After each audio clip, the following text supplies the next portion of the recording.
Hello and welcome to Harry Potter and the Rewind Reviews, a special little bonus series that we're doing on Rewind Reviews on the feed, where we're going to be reviewing all of the Harry Potter movies. And when we say all, we mean all. We're going right from Philosopher's Stone through to Harry Potter and Fantastic Beasts and the Horse That Picks the President. All of those movies and everything in between, all being covered. They're a mess. There's so many bad movies in this run. It's going to be real fun. But we start, of course, with Philosopher's Stone, which, I'll be honest with you, Chris, the least offensive in many ways. I honestly, I'll say it now, mate. Here's my headline summary. There is a magic to this movie which benefits from it being the shortest book, but that doesn't take away from the fact that some of the decisions made in this movie that then also carry on through the other movies. There's a real... This film feels like... I never felt this at the time, but watching it back now, it feels like I could be watching a family movie from the 80s or 90s. There's a real nostalgic warmth to it, which, disappears as other directors take over and they make, we'll get to whether that's the right or wrong decision. And I think in many ways there's arguments for both, because the books get darker. But this film, before we talk this film franchise, I'll say it now. I enjoyed this and think actually this is one of the best films of the franchise. Yeah, I suspect the first two, the Christopher Columbus two, are going to hold up best of all of these. Well, that's my theory, and I think I said that on the Discord a few months ago. I think the first two are pretty inoffensive, reasonably decent adaptations. Not perfect. There's definitely issues, and those issues snowball as the movies go on. We'll talk about some of those later. Yes, but there is also is often the rule of thumb with these, and that's bad. I would also say though, they also make some really smart cuts from the book. They make some smart adaptation choices as well. Yes, yeah. I mean, a lot. Look, Columbus laid the groundwork here in these two movies, these first two, and I think he did a great job. And we'll again, not perfect. But I think for people coming here looking for us shitting on these movies, because I've promised for years that at some point I'm going to tackle these movies and absolutely cannot wait to annihilate them. That's coming, I promise, because I know the last ones are awful and I can't wait to just pull them apart for the 1,000,001 things they do that are wrong. We'll nitpick them to death. We'll live in Nitpick Corner. It'll be great. But we're gonna get a mortgage and move to Nitpick Corner. This is what's gonna happen. Yeah. But here's the thing. That's not true of these first two, and I think I said it on the Discord that I expected the first two to hold up reasonably well, and having now seen the first one again, I think that's definitely going to enter it, and I have a feeling Chamber will be better than this one. But what we'll do as we go is we'll rank them. So when we've seen, I would love to rank them because my what I would say is my ranking has changed so much over the years. So I think what would be fun is every time we do a new one, we slot it into our own personal rankings. And I'll keep a record on my notes document of where I've got my rankings at, and if you keep a record on your side of where yours is at. So right now we can't rank them, obviously we've seen one, but next week we'll decide if we prefer 1, 2 or 1. And then when we add 3, we'll see where that slots in between them. And every time we see a new one, we'll slot it in. No surprises here. All the Fantastic Beasts movies are going to be very low. Oh, mate, we'll. But yeah, so for those of you who have come here under the excitement of Dan as a big Harry Potter fan of the books, it does not like these movies. Specifically, I've made a real point in the past that one day I'm going to rip into these. That's coming. Promise.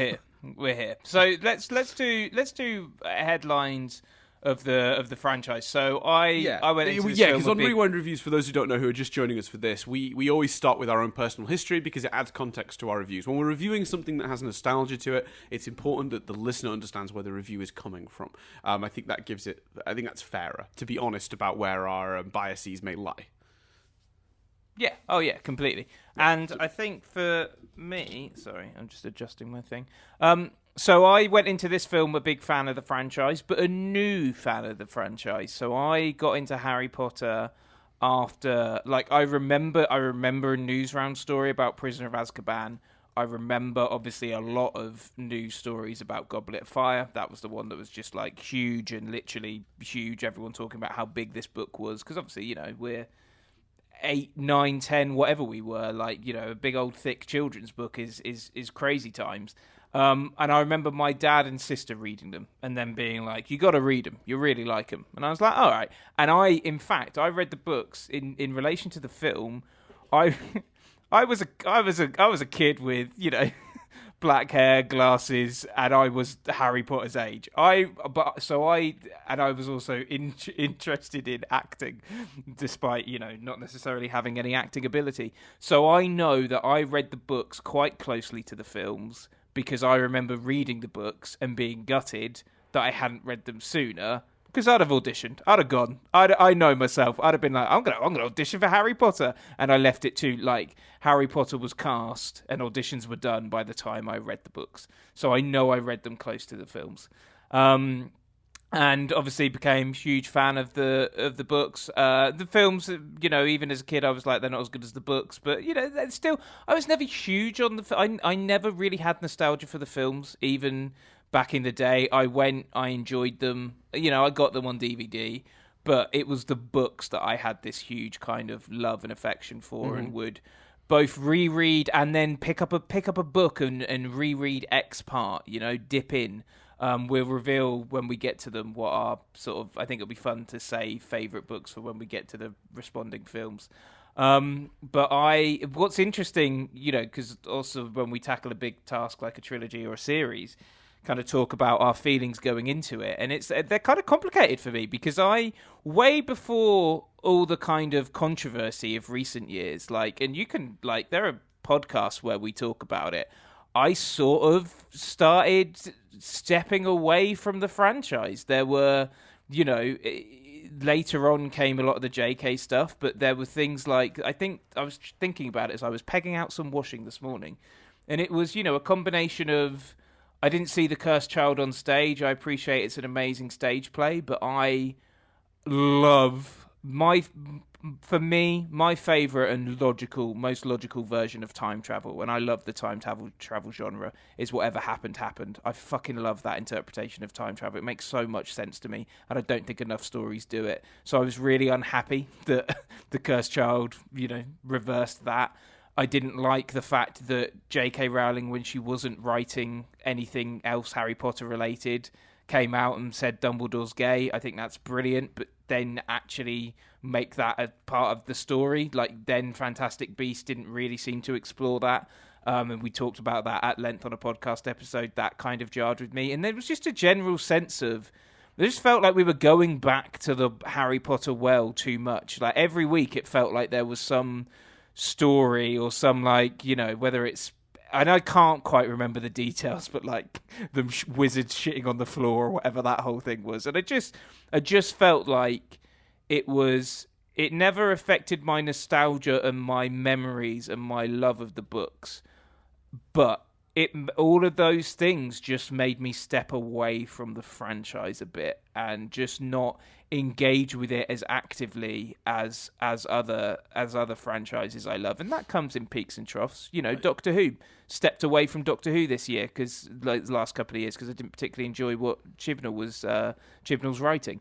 That happens, but it led to a world, and I think this is going to shock Dan because I think it would surprise him, one of them, but I've only seen one Fantastic Beasts movie. I haven't seen Crimes of Grindelwald either. Wow, let alone that is surprising. The Secrets of Dumbledore. Yeah, I know why no one saw this third one because the second one was so bad. But interesting, very interesting. Yeah, so I just really and Dan will attest. Him and I have spent many a night talking about Harry Potter. I think there's elements of it that are absolutely genius. I still love it. But I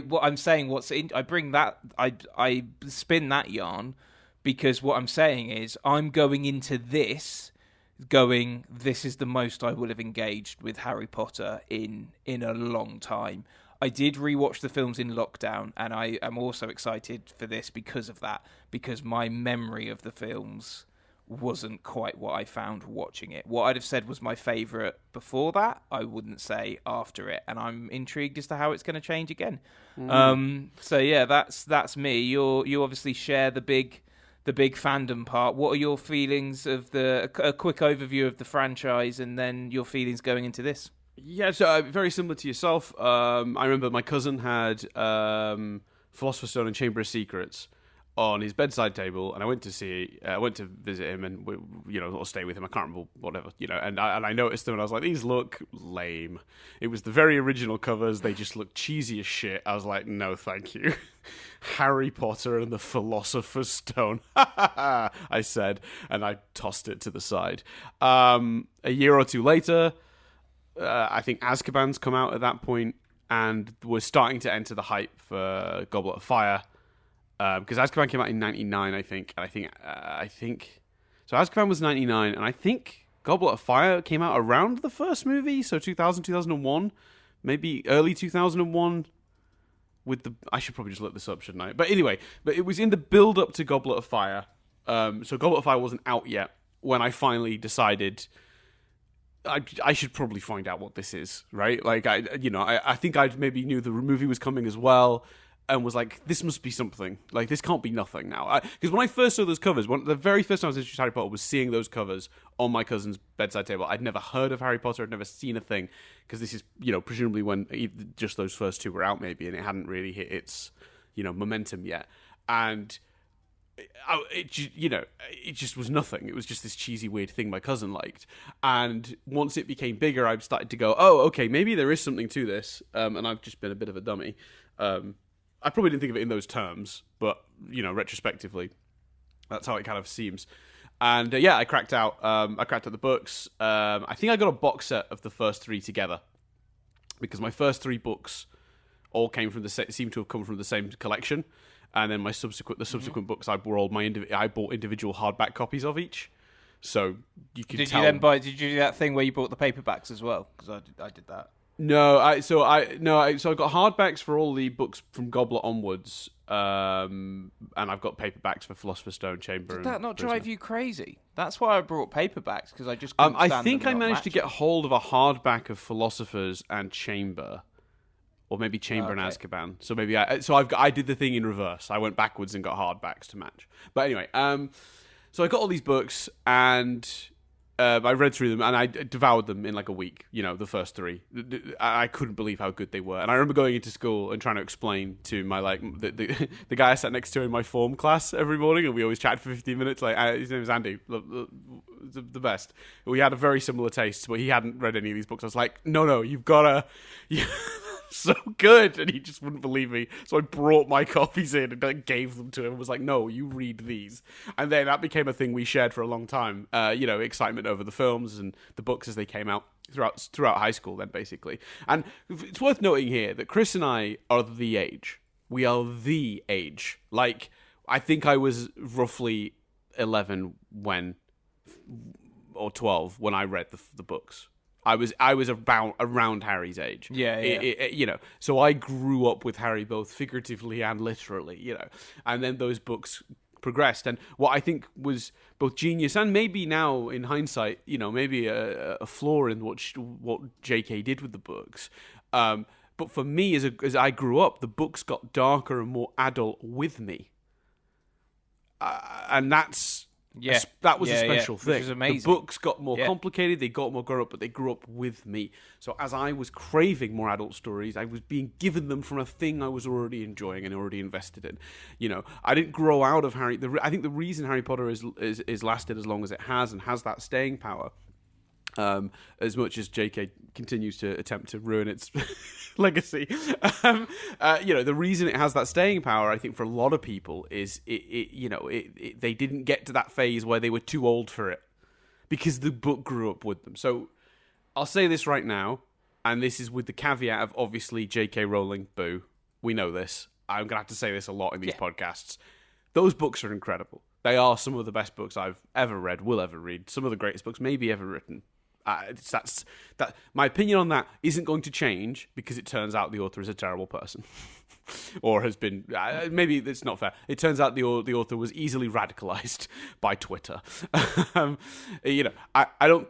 That doesn't change that the books exist. I'd be lying to myself and to you to sit here now and go, well, it was never that into them. That's what the books meant to me. I also, though, went through Chris's experience. Yeah, sorry, go on.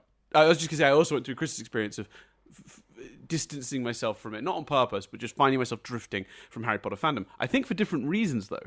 I really started to feel that the films overtook the books in terms of what people... When they talk about Harry Potter, they were talking about the films. So I felt very alienated from a lot of fans for a long time because I just didn't... the films weren't very good. I didn't like the films. I didn't think they were very good representations of the story at all. And you'd see somebody...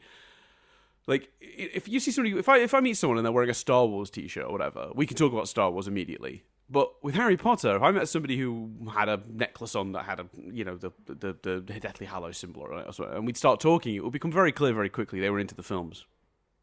A lot of people were into the films, but not the book. Yeah, I'd come across people that would say that, and I'm not, if this is you, like that's fine. I'm not criticizing this is a thing. I'm saying it's so conflicting to my experience. I'd meet people and they'd say they're a huge Harry Potter fan. And I'd start talking about things, and they'd be like, "Oh no, I haven't. I've only seen the films," and right. That's fine. And that's fine. You do you. But it was so conflicting to my feelings and emotions about it. Right, and that's the thing. So for me, the reason I became alienated is because two things. The franchise got worse and worse because everything that's subsequent to these books has not been good. Fantastic Beasts, Grindelwald, all that stuff. That's all been bad. Any subsequent thing that's been written about it has not seemed great. I'm not fussed about the JK adding stuff to it because a lot of the time she's poked and prodded, and I don't think that's actually fair. I didn't think I'd be defending JK on this podcast at all, but I will say for her, the Dumbledore thing, she was asked directly about it, and she gave her answer, and it was phrased as, I always felt he was gay. She didn't say, I'm rewriting the history of the book, I'm adding this to the lore. She said that's what she felt about the character. That's the quote, right? She was asked about why there weren't any Jewish students at the school. And she said, well, in the list of students I named, there were some. These are their names. She's being asked these questions and she's answering them. This isn't JK, like, I'm holding a press conference. Right, everyone, guess what? Dumbledore was gay. Now everyone bow down. Your savior is here. Like, she never did that, to her defense, in my opinion. I know it's a common complaint of hers, but from my perspective, she created these things people loved, and they wouldn't stop fucking asking her questions about it. So she kept answering them. Yeah, I'd take that. The narrative became, every few years, it's that fucking horrible sketch that's online, where there's a guy in a wig, he's coming around the corner going, Hermione's in a wheelchair, Dumbledore's gay, this person's this person's this. And it's like, come on. Oh, the one, it was Hermione's black, which wasn't JK's choice. Like, the change there was a choice by the casting directors for Cursed Child. And I think that's a wonderful choice. I think it fits. There's never anything in the book that proves that. It also at no point in the book states what skin colour Hermione has. So yeah, that's what I just said. I didn't hear that. Sorry. Yeah, that's okay. So yeah, it's not. But I tell you what, mate, it's never specified in the book. So whatever, it doesn't matter. But also, it's a good enough point to make twice. Yeah, exactly. Yeah, 100%. But my point is, anyway, that stuff never bothered me. But my issue with the fandom was one that a lot of the fans were fans of these movies, not those books, which created a disconnect between me and them anyway. I never really felt a part of the fandom as a result because there's so much of the extended media to these books that I don't care for. And then there's the other issue of, for a long time, there were a lot of people that Harry Potter was their personality. And I think young Dan very much wanted to distance himself from those people. Because if the only personality trait you have as a person is Harry Potter, then... yeah, so in terms of my relationship to this franchise, now very similar to Chris's, bit distant. I still read the books almost... I would say almost once a year, probably less. I love the books so much. I read them every couple of years, without question. I've read those books dozens and dozens of times, like countless times. They're such good comfort reading, and there's no, every now and then I just get the itch and I just dive back in and I fall in love with them again every single time. It's so in that way, I guess I have held on to my my fandom maybe a little more than Chris has. I don't want to, make a bold like that as a bold statement. No, you have. I think that might be, based on the fact that I go back to the books themselves every so often. Maybe there's something there, and I have seen for my sins. I have made an effort to go and see all the Fantastic Beasts films, which is just like masochism at this point. But in terms of the film, go on. Sorry, go on. No. No, I just going to say I definitely say that's fair. We were, and like I say, it's on Nothing But Static's podcast feed. Like there have been numerous discussions where like you would say things surprised I didn't know them, and like I think shocked that I'd even contemplate just simply not seeing Crimes of Grindelwald, because I think you were and are more. I think we probably share the same affection for what it was when it came out, and at the time were kind of equal, but now I would certainly say you've stepped back less than me. I think that's definitely fair to say. And I think the books have a special place in my heart for another reason as well, which is I do think they've informed a lot of our taste. We both read them at very crucial times in our development as little humans, and also I think during the time we were discovering our interest in storytelling. And I think whether we ended up on the screenwriting course that we met on or not, you and I would always have been likely to be interested in media and storytelling and analysing storytelling and narrative. And I think, looking at our other podcasts, one of which has become a running joke that we're constantly comparing the story to the Harry Potter books, take a shot every time we reference Harry Potter or Doctor Who, but in this case, Harry Potter is the relevant one. I think it's very clear that when we think about storytelling and we're going back to key examples and things that, are demonstrations of how to tell these coming of age stories, we do often come back to it. It's very much in our DNA, in our sensibilities when it comes to storytelling. And again, I would be lying to not credit JK for creating this incredible thing, despite the fact currently JK boo. I understand that. Please, I don't want the messages. We know. We know. It's bad. It's really bad. She's doing harm. I get it. In particular, I think one of the biggest things we always consistently praised, and we will start to talk about this movie in a sec. Don't worry, guys. Yeah, it was always going to happen, was it? The very first one, we get this out the way. All the rest of these reviews will probably be purely about the movies now. But the Harry Potter franchise is such a behemoth that we have to cover this to start with.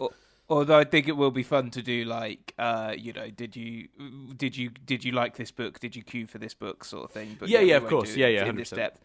I think the big thing for us was the narrative weaving, the fact that there are just throwaway sentences in book 1, 2, whatever, that have huge implications for what then happens. The fact that everything was so, either by fluke or by planning, meticulously put together, so that everything woved in, and you'd been given, hints of Sirius in the first book, and then that comes into play, and then just that in particular was the thing that blew and continues to blow our minds, I think, about those books, and one of the things we praise the most, and actually one of the most interesting things to praise in relation to the films, because of course they were making these films when at a point where all the other books weren't out, which I think is going to be fascinating. I can't wait to see how Chamber of Secrets plays in that sense, given the importance of that book overall.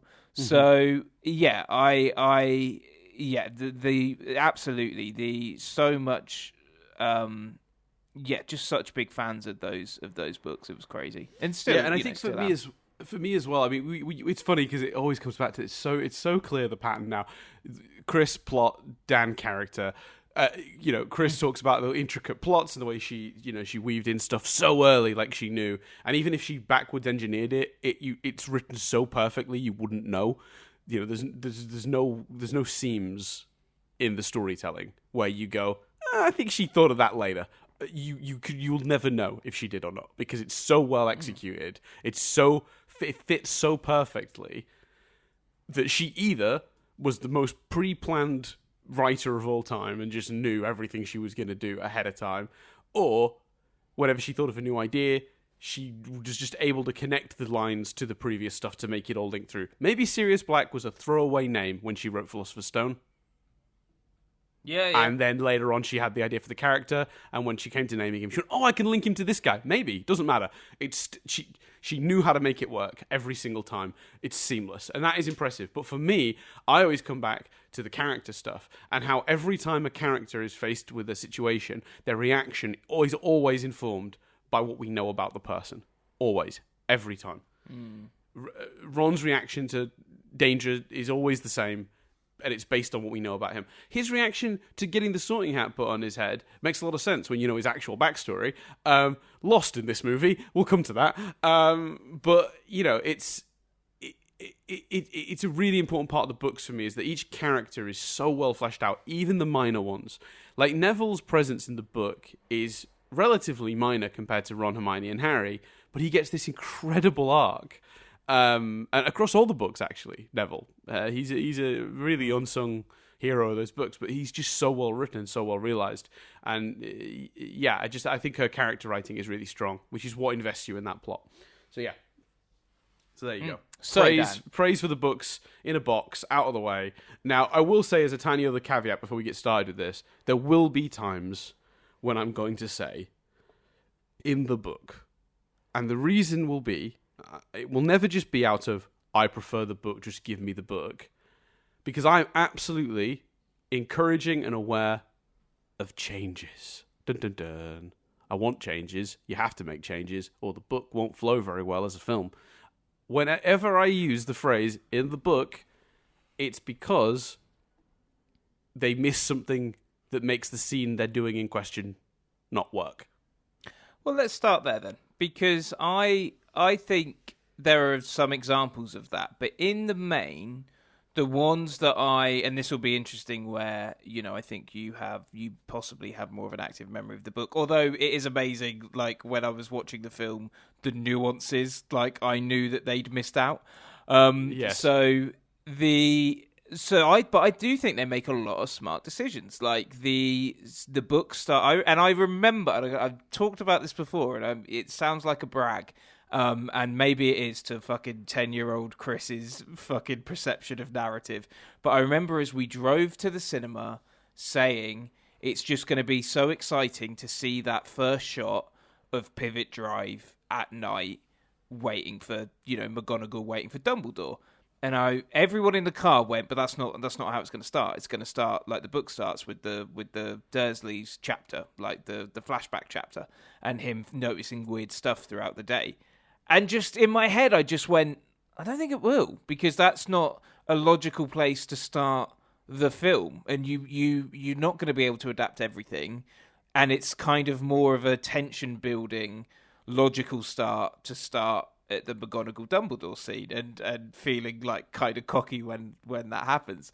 But that's an example of that makes sense. That is a much better start to this movie. Not having the potions challenge of the end, where after the chess, actually Hermione and Harry both go through, and then there's a potions riddle.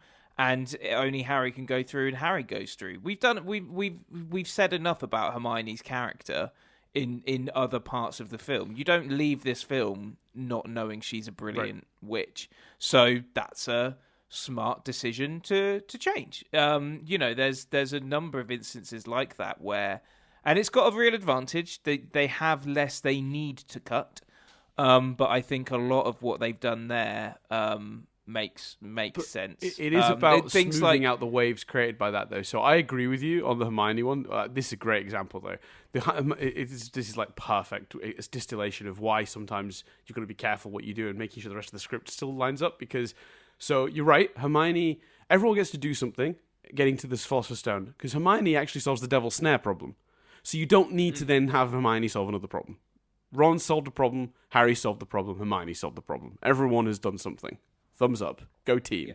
So I'm happy to cut the potion thing. No problem. But then you need to take the line out from earlier in the movie where Hagrid says that Snape was part of the system protecting it. Because what did Snape contribute? Yes, yeah. There's no potion challenge. Yeah, that's fair. Was McGonagall... What? McGonagall did the chess set. Um, uh, I'm trying to think who did what now. So then we got who bewitched the keys to fly around? I can't remember because Flitwick. they don't really go into that in the film. In the book they talk about who did what, but they don't. Yeah, really... but they in the film, in the text of the film, just the film, they say Snape is part of the thing. Which in terms of trying to work out who did what, but if in the movie they confirm that the teachers have all contributed, which they do, it's very clear that the who's done what, because obviously we have Go on, sorry. No, I'm just specifically explaining why I can't answer you. I'm not disagreeing with your point. I'm just that was me responding to who did what and me being like, I don't know, because I don't remember them covering in the film who bewitched the keys. No, they don't specifically, but they do say Snape did, which means you can infer that the rest of the teachers contributed. And it's pretty clear that Sprout supplied the Devil's Snare. We know Hagrid supplied Fluffy. We know McGonagall did the chess set. I guess that leaves Flitwick for charming the keys. And then that just means isn't it? There's nothing for Snape to have done. So they not in the film. Take no. out so Hagrid's they should have line. removed that line. Yeah, they should have cut that line. This is what I'm saying, that you make a change, there's a ripple effect too, and that's what these movies often do get wrong as well. They always feel bumpier than they should because of weird little inconsistencies like that. And some of them aren't their fault. Some of them are just timing. Because often people criticize this movie for having Harry see Quirrell evaporate, or whatever you want to call it, die. Because the problem with that is, of course, then he should be able to see the Thestrals in his third year. Yeah. But the problem with that is, my understanding is that I don't think the book that explains what Thestrals are, which is I think the fifth book, because he sees death at the end of the fourth. So the fifth book wasn't out when they made this fucking movie, so they didn't know that was going to be a reveal. How does that happen in the... Because I do remember, even at the time, thinking, God, they've made that a bit grislier and violent than I remember it being. How does that happen? How does Quirrell... Does Quirrell even die in the book? Yeah, but it's you know what it is? He gets a jet death, where it's like, did that guy die? And then you kind of go, yeah, I think so. It's kind of vague, but yeah. The implication is that Quirrell died, because there's a point in, I think, the fifth or sixth book when they talk about, and they specifically reference Quirrell as being dead, and that's the first time it's been actually uttered, but it took them like 4 or 5 books to get to confirming it. I think it's the book when they start, and I think it's the book, it must be Order of the Phoenix, because I think Fred and George are talking about, the good news is we won't have to put up with Umbridge for long because the history of this job.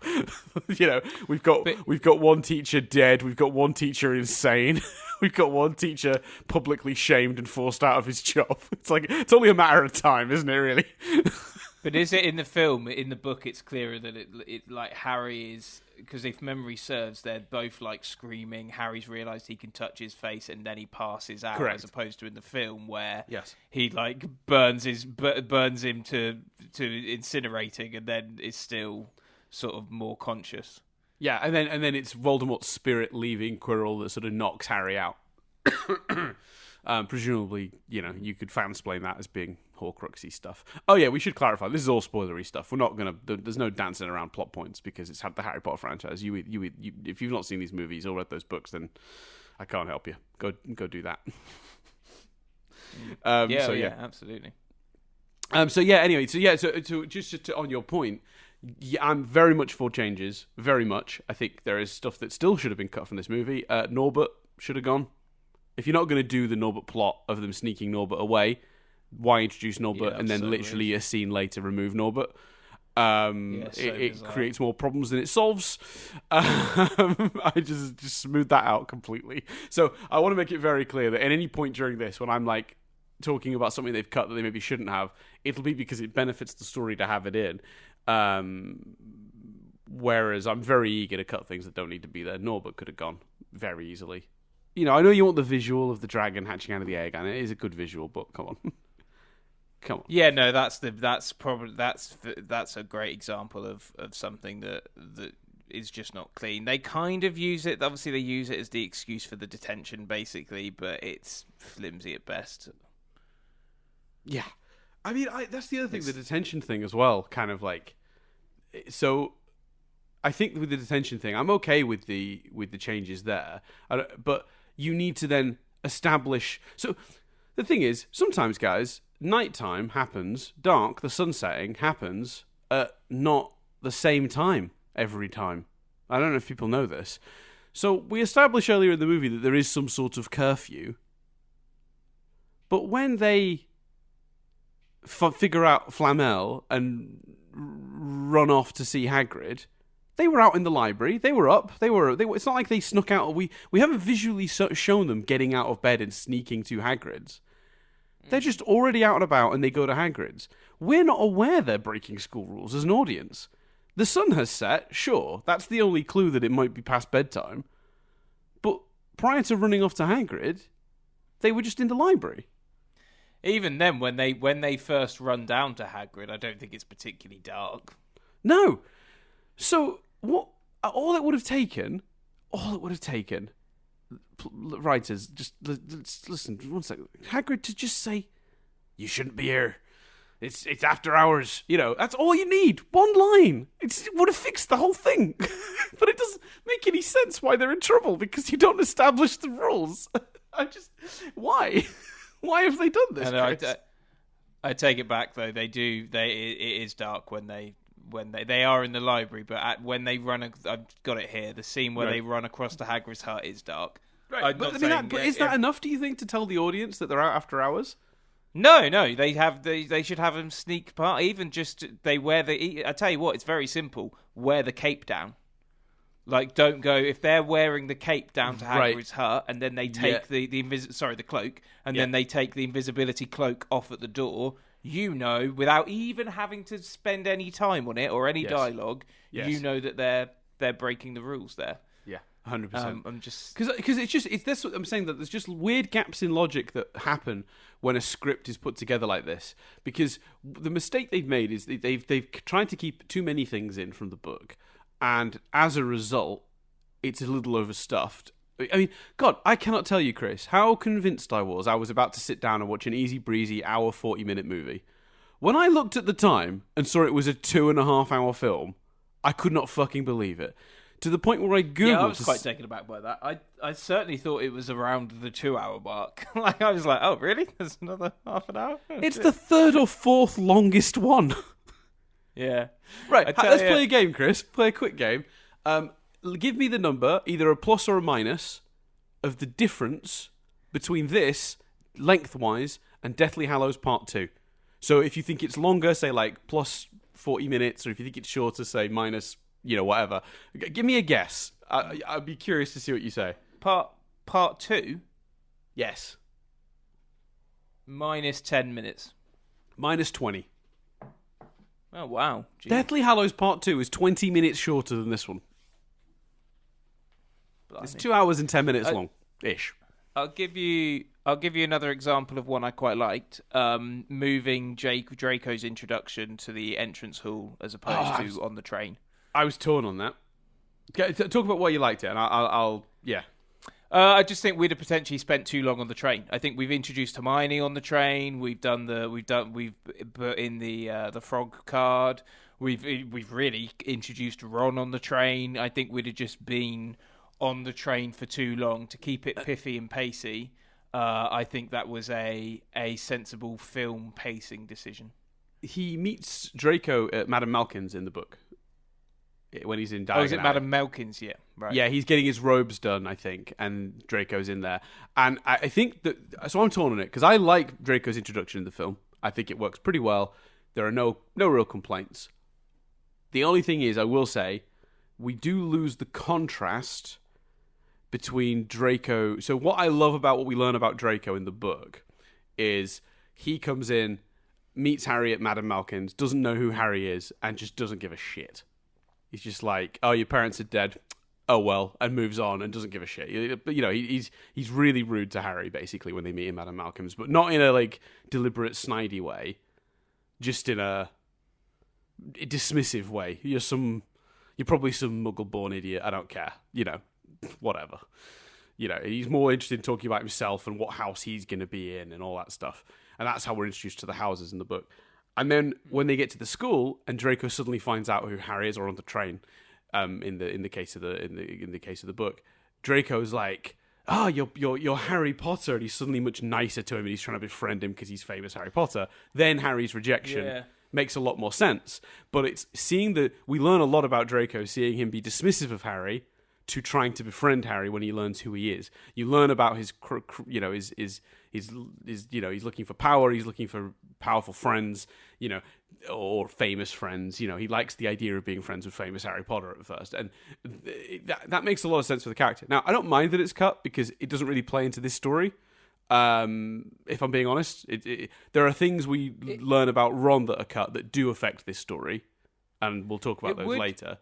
Well, I think we're potentially about to ease into them now, because one problem with those cuts is the house thing. Because I don't know about you, but when Harry walks up to the Sorting Hat, I went, on this rewatch, how are they going to do this? Because they've not really set up why he would want to be in Gryffindor and not want to be in Slytherin, other than a slight interaction with Draco. And even then, Draco doesn't say anything about Slytherin as a house. He's seen Draco get sorted before him and knows Draco's in Slytherin. But that, and I assume some of your things relate from what you said earlier, are related to the Sorting Hat as well. That is one element where I'm like, you've not set this up particularly well here, Phil. No, and it's the other reason I'm torn on Draco, because while the scene that's in the movie works, the other benefit to introducing Draco in Madame Malkin's while Harry's getting his robes is, of course, you've introduced the houses, because the thing he asks Harry is, which house do you want to be in? And when Harry's like, houses? He's like, I think I'll be in Slytherin. God, could you imagine being in Gryffindor? Like, in a line or two, you get how smug he is, how elitist he is, and you establish which houses are which. And then, it's very clever. On the train, Ron... This is the problem. So we don't know why Harry would want to not be in Slytherin, other than Ron's throwaway line of, there wasn't a single dark wizard that didn't come out of the Slytherin house, which is just done so quickly, easy to miss line in this movie. You've got Ron going up there, so on top of the Harry weirdness, where there's no reason for him to feel that way, Ron goes up there, and when it says Gryffindor, he looks so relieved, and you have no idea why. But of course, the reality is that Ron has a lot of pressure put on him by being the 20th Weasley child and having, his brothers to live up to. So for him, getting into Gryffindor is step one of being able to live up to his brother's legacy, because they were all in Gryffindor and all very proud of it, and he didn't want to be different. He wanted to, excel the way they did. I know that from reading the book. That's not in the movie. So if you've not established that, then why not just ignore the reaction? If you're not going to make that part of the plot, then don't have Ron react with relief when he's in Gryffindor. Just have him be like, "Oh, great, my brothers," and go over to his brothers. Because you're missing character stuff, but you're including parts of that character stuff, like as if saying, "Oh, this will be enough. You'll get it. You'll figure it out." Which only if you know the book. As a movie, purely as a movie, I imagine that's a confusing moment. Why is Ron relieved? And I'll tell you now, we need to go into Prisoner of Azkaban with that in mind, because as a kid, my big complaint about that film, and the reason I never agreed until rewatch with people saying it was amazing, was because I was like, how are you getting this if you've not read the books? Like, this is madness. And yeah, there is definitely a bit of this in a lot of that in this film as well. And the fact that we're noticing it in this film makes me go, God, what would it be like for the films where I thought as a kid it was that? Yeah, it will be interesting to monitor, and I just think so. So I guess the point we're making with these examples, and we are nitpicking, we're picking very specific moments and using them as examples. I think that while this movie mostly makes really good sound decisions, which we'll get into the wider stuff now, because I think we've been very sort of zoomed in on very specific little tiny moments to make these points, and I feel like we should maybe talk about the film in a bit of sort of wider look. But it does demonstrate how tricky it is to do these adaptations, because even this one, which is one of the better ones, has these weird little inconsistencies and moments where it's like, here's a thing, the other parts of this aren't present, so it's just like a weird hangover that we've left in the script. because we know the books, and like you know, it may not mean much to a person who hasn't read the book. And again, I don't mind any of these cuts. Like I said, I'm happy for them to cut Draco's initial entrance, but it would have been a good excuse to establish the houses. Then the Harry moment has more weight when he chooses. Also, that hat needs to keep his fucking mouth shut, because he yells all of that stuff out, by the way. Just... Not in my head, because I hate that. In my head, we're just hearing what they're hearing in their heads is my fansplain of that, because I hate the notion that that's all getting yelled at. That's madness. Yeah. Utter madness. Yeah. Yeah. And no one ever really reacts in a way that is... No one's ever like, so... Yeah. Yeah. I just think it's one of those things where that should be a private conversation between the hat. Well, like I say, the hat wearer. In my head, it is. Which is what it is in the book, but like from the film's perspective, it is just strange that he's just like Slytherin, and Harry's going, not Slytherin, and the hat's going, not Slytherin, eh? Aren't all the people in Slytherin? Shouldn't the people sat at that table be going, what do you mean not Slytherin, cheeky fuck? Yeah, I can't even. Yeah. Yeah. Anyway, so what I'm saying is the film isn't free of these weird little bumps where they've tried to keep in stuff from the book to cover it, but they've not done a great job of smoothing it over in all the places. A lot of it is very well done, but that's not one of the sections that is. All right, so should we? Are you happy? Should we talk broader strokes? Because we've been very zoomed in. Yeah, so broad strokes. Let's talk about some stuff this film nails, and by and large, Jesus, the casting is phenomenal, isn't it? Well, I'm talking Robbie Coltrane as Hagrid. Yeah. I think the kids. I think Rupert Grint and Emma Watson are both stronger than Daniel Radcliffe. But I mean, everyone is stronger than Daniel Radcliffe. Daniel Radcliffe is the worst performance in this movie, and thank Christ he got better. But like, for child actors, I was impressed. Hermione's got some great moments. Ron's got that "I look good" bit, which everyone laughed at and pissed themselves out of the cinema. I remember that. Mm-hmm.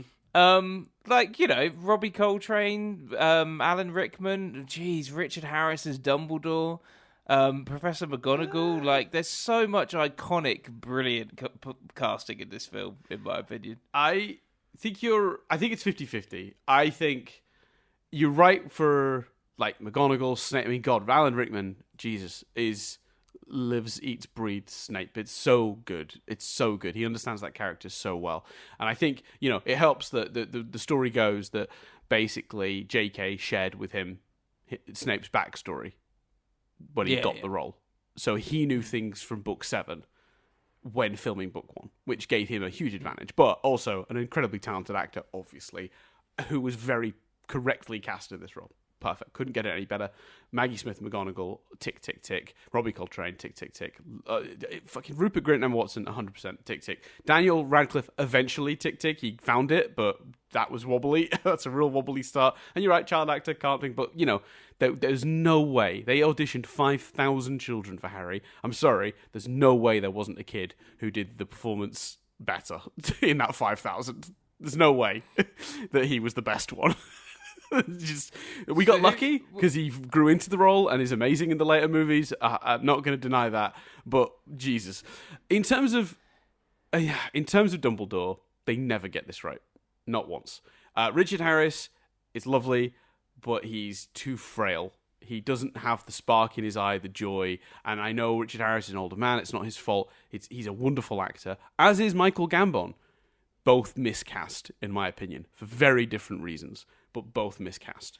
The closest they've ever got to Dumbledore is Jude Law, and he wouldn't have been in the right age bracket to play him in this movie. So, but I think if Richard Harris hadn't very sadly passed, I think I agree with the notion that, some of the stuff in Goblet, some of the stuff in Order of the Phoenix, especially when Dumbledore goes into battle, I struggle to imagine Richard Harris doing that, and I equally think Michael Gambon took some of those themes too far, but especially in Goblet of Fire. But in this movie, for who Dumbledore is, not even necessarily in this book, but in this movie, it's wonderful. See, he doesn't have that mischievous twinkle in his eye that I love so much from the Dumbledore character. I think it's tricky, and this is definitely, I'm going to put this out there. This is definitely book bias, 100%, because I know how the character is supposed to be. I think without the books, is this a good performance from Richard Harris? Yeah, I guess so. But I think the reason I think it's miscast is because I know how the character is supposed to be depicted.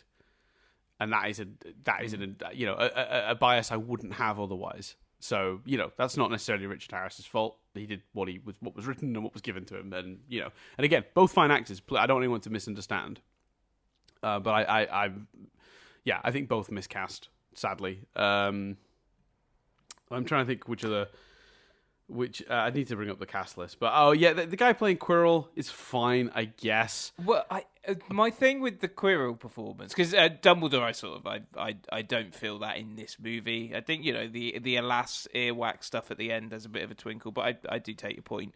The Quirrell thing is interesting because to me, I really like the switch. Like I really like going from bumbling to the switch at the end where he reveals he's the evil one. But my issue is, whilst I like the switch, I think one of the reasons the switch is so noticeable is because both elements are slightly pantomime. And he's someone pretending, and he's also got a villain literally on his head. So I don't actually think it's necessarily the worst take, but it's a lot bigger than anyone else is in the film, and it is a villain in a child's film, so I don't actually necessarily criticize the choices the actor made, but it feels when you watch it now a bit, I found myself going, oh, that's a little bit, Bond villain. Yeah, I would agree. Looking at it though, I think he's one of the ones I also put him in the not quite would have been my choice. So purely on this movie, I'm not sure Daniel Radcliffe. I would have said he was the great choice just based on this film. Again, I know he grows into it, and I'm very relieved that's how that worked out. I'm not a huge fan of the casting on Dumbledore. I'm not a huge fan of the casting on Quirrell. But with that said, pretty much everyone else is all right, so maybe it isn't 50-50. I kind of said it was 50-50 earlier, but looking through this list, Felton as Draco, Matthew Lewis as Neville, it's pretty damn good. So actually, I would say it's much closer to I don't know, 80-20 or 90-10 or something like that. If we're actually splitting it. And look, I completely get why they had to cut Peeves. Makes complete sense. Another example I know. of a great decision. I feel for this the pain film. too. But knowing that Rick Mayall filmed scenes as Peeves, and we've never got to see that, is heartbreaking, because I imagine that Rick Mayall as Peeves was absolutely spectacular. Would have loved to have seen it. Yeah. I think that's interesting, isn't it? Because the character definitely doesn't need to be in the movie. So cut, no problem. But you're right. No, it's the shame of that is knowing who they cast. I wouldn't care one bit if I didn't know it was Rick Mayall. Yeah, if it wasn't such perfect casting, and that really would have been. John Cleese was also great. It's great that we got Nearly Headless Nick, but yeah. Sir Nicholas de Mimsy Porpington. Huh? Call him his real name, Sir Nicholas de Mimsy Porpington. Sorry, Sir Nick. What Dan just said. Mm-hmm. Thank you. I look forward to. There's going to be so many moments of that. There's going to be so. I cannot wait, because we are your book bias and indeed book sort of leading. I can't wait to see how that grows and stuff, and gets more and more frustrating for you as we go on. I think what's funny is though, I think there is going to be a midpoint to that where I'm okay with it, because that one of the issues actually I think with this film is its slavishness to the books. I almost wish this film was more willing to break away, because it's that uncanny valley of it being so close but then missing small details that actually... Yeah, because here's one for you. The book, well, I suppose it does because of the ending. You could do a version of this film where it doesn't have to span the entire school year. I know that sounds crazy, but I don't know if in some ways that's cleaner than them sort of almost having to change season every other scene. But no, they did the right thing because then you end at the end of the year and stuff like that. But you do find yourself watching it going, where are the other Quidditch games? Like, from reading the book, they played them and you know the outcome. But it's kind of, that's another example, let alone how badly the effects of the Quidditch game have aged. But that's another example where it's like you've put Quidditch in because you have to put Quidditch in, and there'd have been riots if you hadn't put Quidditch in. You haven't really done much with Quidditch in this film. Yeah, I would have almost been tempted to move the Quidditch stuff to the second and do it properly, because the second one, it has more of an impact on the overall story. Oh, then again, you do need I do like the Quirrell. I think the Quirrell Snape mix up where they think Snape is cursing Harry's broom, that is quite integral to this story, actually, because it's where they get their certainty that Snape is the villain. So you can't really remove it. And you know what? I've got to give them credit where credit's due. Here, the Quidditch scene is really well done. Like, I mean, it's in the books. The Quidditch in the first one is sort of described as quite a brutal sport. They build it up as being quite a dangerous sport. But then when they actually play it, no one ever gets hurt. No one ever falls. It's very rare anyone falls off their broom. You don't get people getting clocked with bludgers very often in the books. But in the film, this looks brutal. Like, one of the Gryffindor players is like shoved into the stands and like falls down behind the flag thing, and then there's Oliver Wood gets knocked out with a bludger and just like falls like 100 feet to the ground. Like, it's brutal. Like, it's a really rough game depicted here, and I think the later films maybe line it up more with the books where it's like brutal but not like constantly. But it's a very thrilling scene to watch. Like, in the context of this movie, it's great because they build it up as being quite a brutal sport. They show Harry being clearly a little nervous about the situation, and then they have him go out there and like he had good reason to be. There's people getting knocked out left, right, and center. It's really well done, and I like the visual representation of it. I think the special effects are surprisingly good for the Quidditch stuff.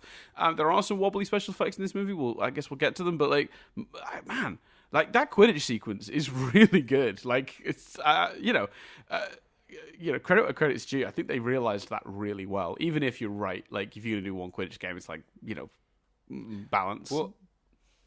What are some of the effects you think don't hold up? Because let me tell you, when that troll walked in the bathroom, I wasn't really judging its special effects. I was just thinking, oh god, I feel like I look like that troll naked. I was so distracted by just like, oh, I feel like that's like, if I catch myself in the mirror at the wrong angle, like, what effects do you think don't hold up? I think some of the troll stuff, unfortunately, he looks very out of place. The Voldemort on the back of Quirrell's head is mixed bag too. Fluffy mostly looks good, but there are one or two wobbly shots. I think all of the other stuff is pretty much fine. Practical stuff enhanced by CG, like going into Diagon Alley and the bricks all turning in and stuff. There's some weird compositing where Harry and Hagrid look like they've had that like superimposed over them, but nothing like too egregious, takes you out of the movie. But yeah, I definitely think some of the bigger special effects things, like Fluffy and the Troll, suffer a tiny bit from sort of. I just think I think we were in that early stage of computer graphics where they'd made the models look quite good, and it's the same problem we had when we were talking about Lord of the Rings movies, but they hadn't quite figured how to mesh them with the real footage in a way that was convincing yet, like in terms of like lighting and stuff. So they just feel a bit floaty and not quite present. It's a problem, but it's all the movies from this era had that problem. So no judgment. With Voldemort, it's just so distracting that it's not Ralph Fiennes. It's just so weird to not see his face. And I think you get away with it because the reality is it's not fully Voldemort, so you kind of go, well, it kind of looks a bit like him. and sounds a bit like him, but it's off. But that's because he's not really himself yet. He's not revived yet. So you can fansplain that one away, I think. When I went to read the next book after this film had come out, I went into reading it worried that, because I had, in my head, my picture of what these characters looked like, and I was worried that the film was, I was going to suddenly only picture the film interpretations. And what I actually found was that when I read a new book, I went back to my interpretation of the characters in my head. But then if I reread a book that had already come out as a film, at the time I was then seeing some of the film pictures. Not so much if I reread it now, it's back to sort of how I pictured them in my head when I first read them. With the exception of what Hogwarts looks like. I was just about to say feels this. like, because the how the film managed to just present what we were all picturing in our heads and bring that building and the school to life, and just the sets in general in this film.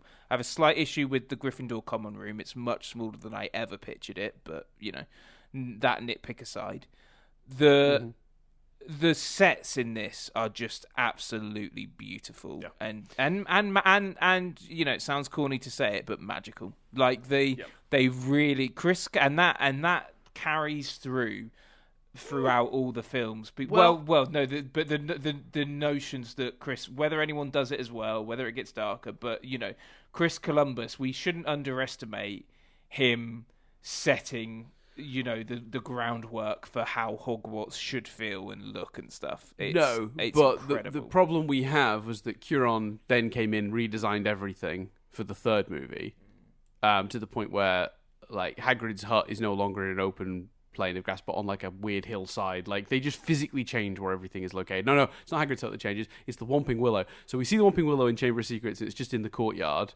which is how I imagined it. Just through coincidence, that's just how I imagined it when I read the book. And then in the Cuarón sort of Tim Burton version of the movie, visually, it's up on this weird gangly cliff thing, and it's nowhere near anything. And it's like, and I just remember thinking, like, but it wasn't there in the last one. Like, you can change certain things about the way these things look, redesign them slightly, but you can't relocate stuff like that. You can't just go, it's somewhere completely different now. Like the geography has to work through all 8 movies, and him doing that gave every director that followed, or every movie that followed, the opportunity to just, whenever they wanted to change what it looked like, they just did. And I guess the logic was just, it's a magic school, stuff moves around. My favourite one of that, and we'll get back to talking about the sets here, but just quickly, my favourite one of that is the complete change of what flu powder looks like. Like, there's I don't recall the difference with visual, but I'm looking forward to that.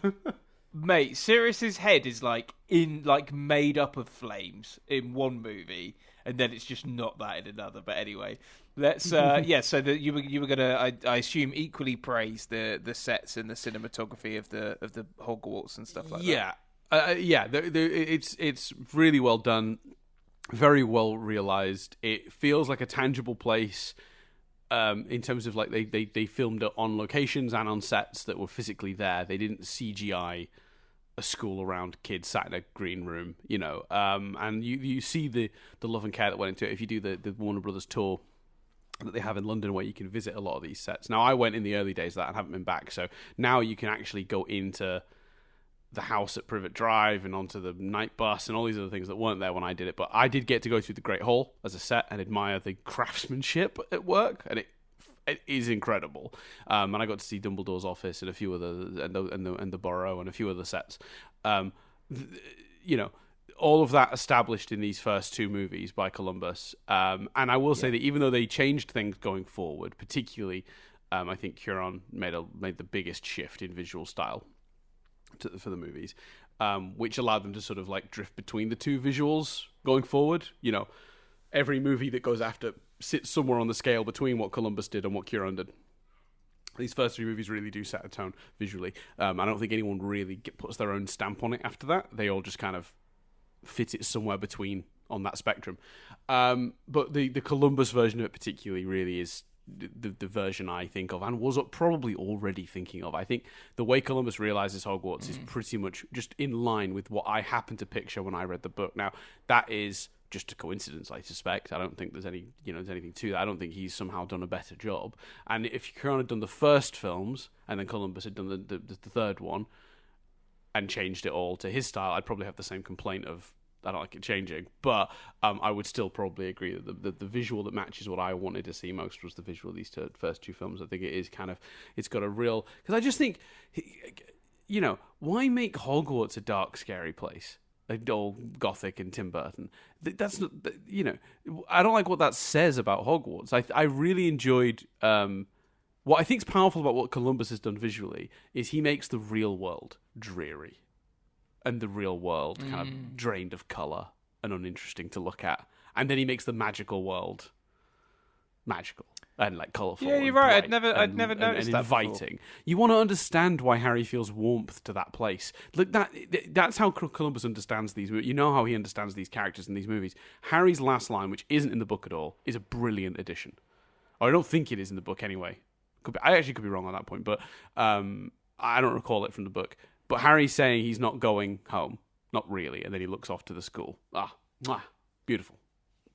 Yeah, it's brilliant. It actually prompted a discussion about, did Harry later in life when he was with the person he ends up with, keep that vague in case people are watching along or something, did he feel home then in their home, or is Hogwarts truly the only place that ever felt like home to him? Which was, a discussion. I feel like I've, casting sets. I've led a lot of the what is on your or praise or just general analysis list. I really like the pacing of the opening sequences. I think they made a lot of smart choices in what to cut and what not to cut in the Dursley stuff. I also thought the addition of the glass coming back in, trapping Dudley, was kind of genius because that's not in the book. No, that was great. It's a great addition because, in the book, it's just no one knows why the glass disappeared and the snake got out. But the idea that Dudley would fall in and then the glass would reappear, trapping him inside the glass case is a very fun idea and makes it seem even more mischievous and malevolent what Harry's done. Like he was really trying to throw Dursley subconsciously trying to screw with his cousin. That's great. I'm all for that. So I think that's a really nice move. I think the pacing of those opening scenes is really, really good. It's like nothing feels lost, but it moves at a clip. And it feels very consistent. In fact, everything up to the Hogwarts Express is pretty much perfect. There's no, those like bumps I was talking about earlier where there's something lost in translation and you kind of feel like I would understand that better if there's a book. We talked about that in the past. We talked about that even with the Lord of the Rings films. There's way less of that with the opening sequence. It's just very well thought out and done. The only slight bump is when they have Vern and Dursley going, we're leaving, and then they're just in a shack on the beach, on rocks, like in the middle of nowhere, and there's just that small part of your brain that leaves the movie for a second to go, does he own that? Did they rent that? Where is this? How did they get here? Yeah. I know, and it almost plays like a joke, like, we're getting away from these letters, smash cut to, a shack on some rocks in the middle of the ocean or whatever. But you have to, don't you? You don't have the time to. I think the book fleshes it out more. It does. But the book describes the road trip and them stopping off at a hotel, and then the maitre d' at the hotel being like, "There are some deliveries for you, Mr. Dursley. Boxes and boxes of these," and he has the letters, And then there's even in the book they even describe Vernon going into a store and coming out with a long package, which is the shotgun he then uses to threaten Hagrid with later. Because, that's the other question. Where does he just get a shotgun from? In the movie? Because he has the shotgun. Where did he get that? In general, pacing-wise, given that the film has to tackle an entire year at school, and it's, it's harder in a film than a book to sort of race through time like that, I don't think the pacing's that bad in all of it, to be honest. Do you agree or do you disagree? I'd say on the whole, you mostly feel the time passing in the roughly correct pace. I just think like in terms of the plot, like the pace. So in terms of telling me that time has gone by, they do a really good job. But I just think in terms of the plot, there are points when the movie feels like plodding a little bit, and then there are points when suddenly 1,000 plot points come at you within 5 minutes. And so I think in that sense, maybe the pacing is a little bit off in the rest of the movie. But I had a question for you that's just like fallen out of my brain completely. That's frustrating. It's gone. It's gone. I'll come back to it, I'm sure. So I think that the way they did it was it's going to bother me so much, but I'm not going to get out of my head now that I had a question to ask you and it's gone. No. Okay. So I think that it's more in terms of the plot progression that I had some concerns. I don't know if does that make sense? I don't know how you feel on that. Yeah. No. That does make sense, and I think that all ties in with, again, like, you know, what they choose to progress and how there's some elements that, just like we've already talked about, like with Norbit and stuff, that perhaps just kind of shouldn't be there. I think they do a really good job of introducing the magic in a sense of like devoting time to the lessons. That was my question. Do you think there's enough lessons? That was literally my question. Do you think they do enough school? Because I'm not sure they do. We never see them doing herbology. We never see them doing, like, half the conversations could happen in classes, right? There are times they're just talking at the Great Hall at the table, and I think we've already had scenes in the Great Hall at the table around food. Maybe set this one in a lesson. Transfiguration, herbology. We know they do these lessons. More time in them, please. Well, we don't even get, considering how important Quirrell is, we don't really get Defense Against the Dark Arts, do we? Not one scene. Not one scene. Yeah, no, that is. I hadn't thought of it from the. I guess because the scenes that they do in lessons utilize the lesson so well. Like Seamus, am I pronouncing his name right? Like injuring himself in charms, or like Snape being so biased against Harry in potions. Obviously, you know, the Madam Hooch scene is great. Zoe Wanamaker, it's such a shame she doesn't really come back again. Yeah, that's another good casting. That's another tick for casting. Zoe Wanamaker as Madam Hooch, perfect. And it's a shame she didn't come back because Madam Hooch has a great scene in, I think, is it Azkaban? When Harry loses his broom and he gets another one sent, and they want to go training, and she just is admiring his broom for like 10 minutes, and they can't get to training. It's a really fun scene. It's just obviously there's no time for that in a movie, but it would have been lovely to see Zoe Wanamaker do that scene. Yeah, she's brilliant. And so, I guess in my head before, if you'd have asked me the question and we'd not had the discussion, I'd have said, yeah, I think there's enough. But actually framing it as, don't you think there's a lot of scenes in corridors and hallways that could have been in lessons? You kind of go, yeah, no, actually, that's a very good point. Yeah, I'm trying to remember which of these movies has the most school, because my memory is that they just get less and less about, like, they're in the school, but they're not. It's hallways, corridors, very rarely lessons. I could be wrong. We'll see. Maybe that's what I'll do. I'll do a separate ranking on how much school was in this movie set in a school. We'll just see how we go. Yeah. On a scale of 1 to 10, how much school? That reflects the books as well, though, doesn't it? To some degree, like even if you think of Order of the Phoenix, they're in the school a lot, but a lot of the time they're not in lessons. They're doing their Dumbledore's army stuff. Yeah, but there's a huge number of scenes and sequences that take place specifically in her lessons. Specifically. So but also it's like the book's huge. It's like right. You just said, yeah, it's got 100%. But to film. Forgetting the books for a second, the movie set in a school. I would like to see that. Look, right, if you're pitching me the movie, I've never read the book, and you're going, right, they go to magic school. I'm like, oh, what's that like? What are the lessons? Who are the teachers? What are they studying at a magic school? I don't think that's a lot to ask, right? They're studying, Dan, the corridors. Yeah, no, you're right. You're absolutely right. Look, I will openly admit when I think the book is biasing my thought on something. I think it's very important that listeners understand where I'm coming from on any point I'm making and whether it is influenced by my love of the books or not. I think this is just a general criticism of the movie because they mention herbology. I'm like, herbology? Magic plants? No.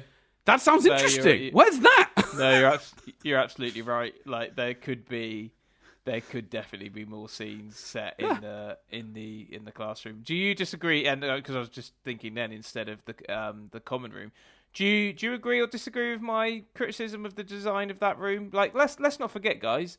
There's 14 dorms that are meant to come off of the Gryffindor corridor room, and there's 7 years worth of Gryffindor students that are meant to reside. Yes, but only what four? So wait, so there's only 4 or 5 kids in each dormitory, though. Yeah, in Harry's dormitory, it's him, Seamus, Ron, Neville, and Seamus's mate. Yeah, so that's okay. Dean. So that's So cool. there's 5. 6. So that you. Yeah, I count 5, but let's say 6 to warm it up. That's fine. So we times that by the 7 years, and then times it by 2, I guess.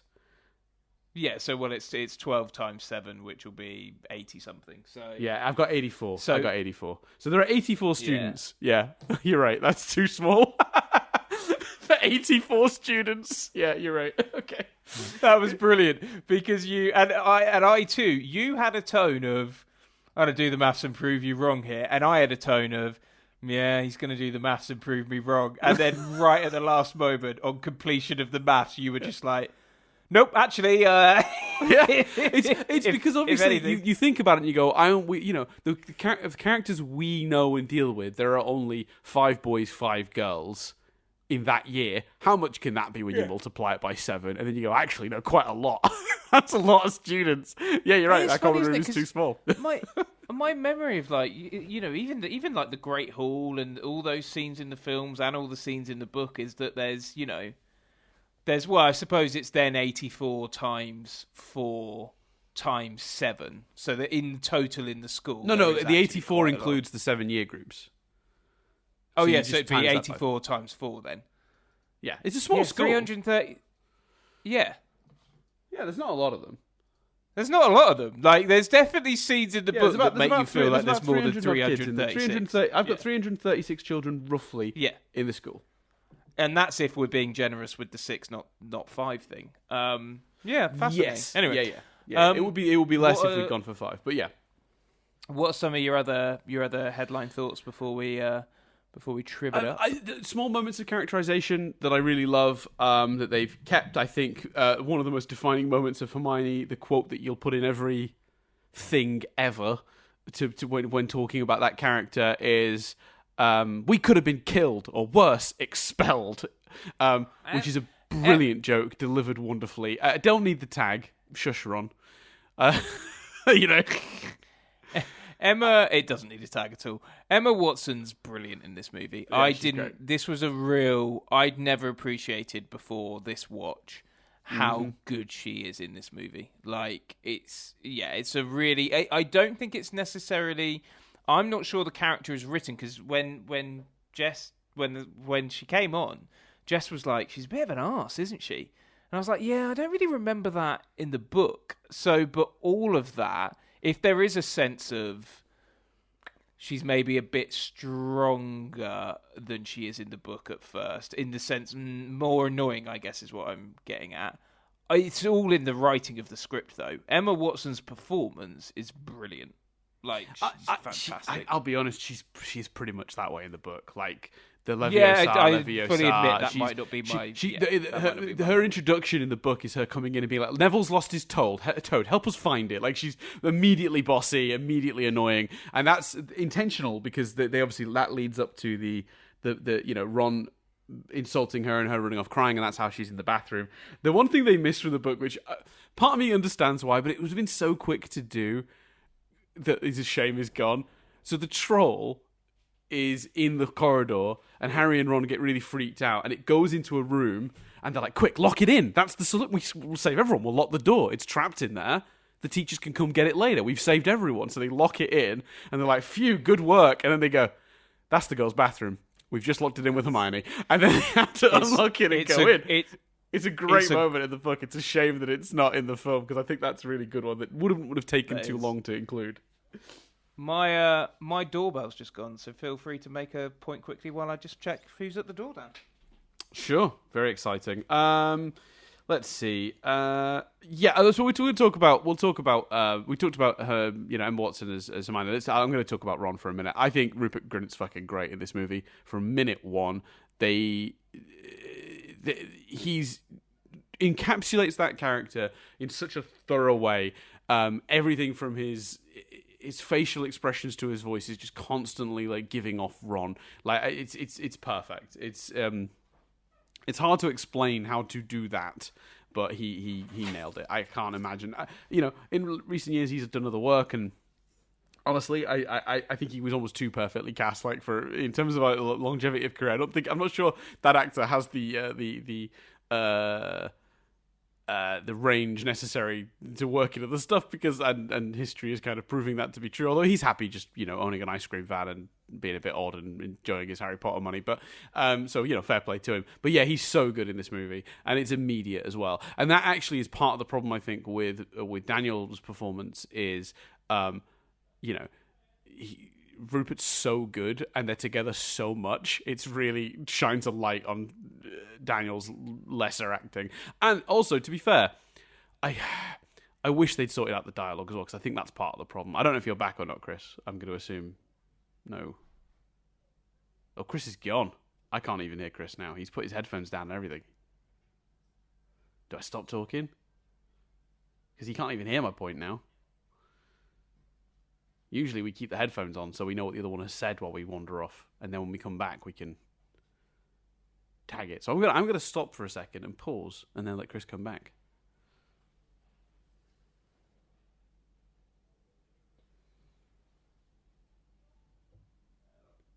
Hello?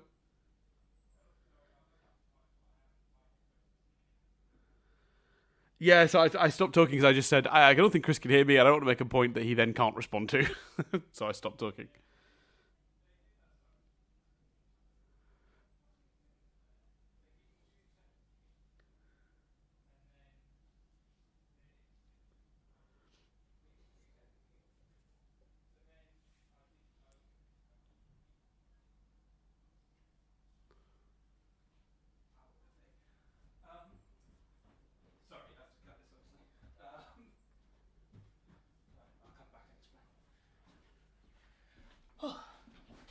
Right, I'm back. Apologies as well, because you'd have heard my keys scraping off my desk as I picked them up. Yeah, they did that thing, Dan, where they give you about 2 seconds to open the door. So yeah. I go down, I open the door, and then they've just given the parcel to a neighbour, because they've given up after 30 seconds. So then they had to get it back off them, and now I'm out of breath, and I apologise, Dan. It's all good. Rupert Grint. I'll catch up quickly on what I said, just because you did headphones discounted. I was just talking about like Rupert Grint's performance being part of the problem for Daniels, because he's so good that it actually mildly is what exposes Daniels' performance as not being on on par. And then I was moving into a point about, I actually think as well what doesn't help is I think the dialogue in this movie is actually kind of rough, because they don't talk like humans. Like there's a point when Harry literally says the line, "But Hagrid, I haven't any money." Who talks like that, Chris? For me, they talk in like, the reason Rupert Grint is so good is because he's got the best bits. Like especially the kids, they talk in bits, they talk in moments, and you know what? Radcliffe isn't given as many. I think Rupert Grint probably has the best moments, but I think Emma Watson is also probably the most consistent child actor across all of it. But moments like "I look good" and all that stuff are brilliant. But the dialogue of the kids is just like I say, just written in like, and then this will be a good line, as opposed to like in general in this film. There's not a lot of conversations. Mm-hmm. That's a big problem. But it's also it's the same thing they've done with the film, where it's like uncanny valley, because sometimes they, in this film, I think they stopped doing this as they go on, but they borrowed actual dialogue from the books, word for word, but then they'd mix it up with another sentence that wasn't from the book. So like the first section of what the person was saying is directly from the book, then there'd be a bit that was added that isn't the book, and then there's be a bit that is. And for someone in my position, there's a real uncanny valley to that, but that's obviously not criticism for 99% of people who aren't going to remember the exact dialogue from the book anyway. Yeah. But I think it's how you get moments, though, like, but Hagrid, I haven't any money. Who can say that naturally? No wonder Daniel Radcliffe fucking delivers some of his lines stiltedly in this movie. Some of the dialogue is real bad. So yeah, that's kind of a thing. I really liked as well that in this it's Hermione. I can't remember who does it in the book. This will be one of those moments where like my memory of the book fails me. But Hermione's the one who works out Harry's dad was a Seeker. Also, I thought that was a nice touch because it tells us something about Harry. It tells us something about his history, his innate seeking abilities as a Quidditch player, but also it tells us about Hermione and her sort of bookishness that she'd learnt that and worked that out and like knew the history of the school to that point. So yeah, I really like that scene, and I think it's a really good character beat because we don't have the time to sort of hammer home the fact that Harry's an orphan and how that's affected him like emotionally, and that's kind of the biggest moment of that in the film, maybe alongside the mirror stuff. Yeah, I was gonna say the mirror stuff because the mirror stuff leads to a whole section where he's all sad because he's thinking about his parents and stuff, course, like the mopey at Christmas scene and all that stuff, which is I think that's original to the movie. I don't mind that stuff. I think that's pretty good. Seeing him actually at Christmas, like sat away from everyone else, looking into a fire, having an existential crisis, is quite a vivid image. To be honest, it's an image I'll take away from this film that I don't think I had prior. The mirror stuff in general, actually, I think is again though, but it's the same problem with the Ron stuff. It's like the moment is there, but we're missing the character development that makes it more powerful because we don't establish how Harry feels about his missing parents too much prior to the mirror stuff. Then the mirror stuff feels a little hollow. The same way that not establishing Ron's feelings with his brothers makes the hat thing, the sorting hat, feel a little hollow. Earlier moments that are removed for time that establish that sort of stuff make then the moments where the almost the payoff of those things happen just sort of feel out of nowhere, and that is kind of the issue.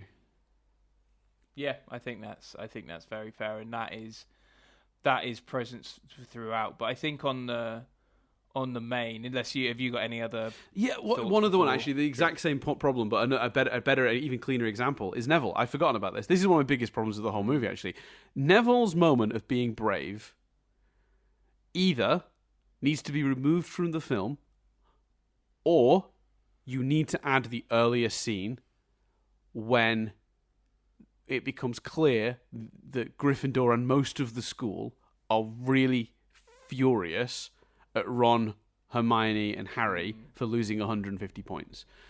So, in the book, for people who don't know what I'm referring to, there's a sequence when they get caught out late at night, like they do in this movie, and they have 150 points removed from them. The next day, they walk through the Great Hall, and like everyone's annoyed because Slytherin have won the House Cup for the last couple of years. Gryffindor were the best chance to beat it. So the Gryffindors are sad because they're now not winning anymore. And even Ravenclaw and Hufflepuff are a bit annoyed because they were looking forward to seeing Slytherin to win. Yeah, right. And that establishes Neville's. You can't go back out. You're not going to get Gryffindor into any more trouble. It's his motivation for stepping out. Also, obviously, the stuff about Ron earlier in the movie telling him, earlier in the book, telling him, you're worth 10 of Malfoy. You stand up to him. You're better than him. You got to be braver. And then when he does stand up to him, he's like, when we said stand up to bullies, we meant Malfoy, not us. It's a really good payoff. But the Neville, you have the payoff scene, but you don't have any of the establishing.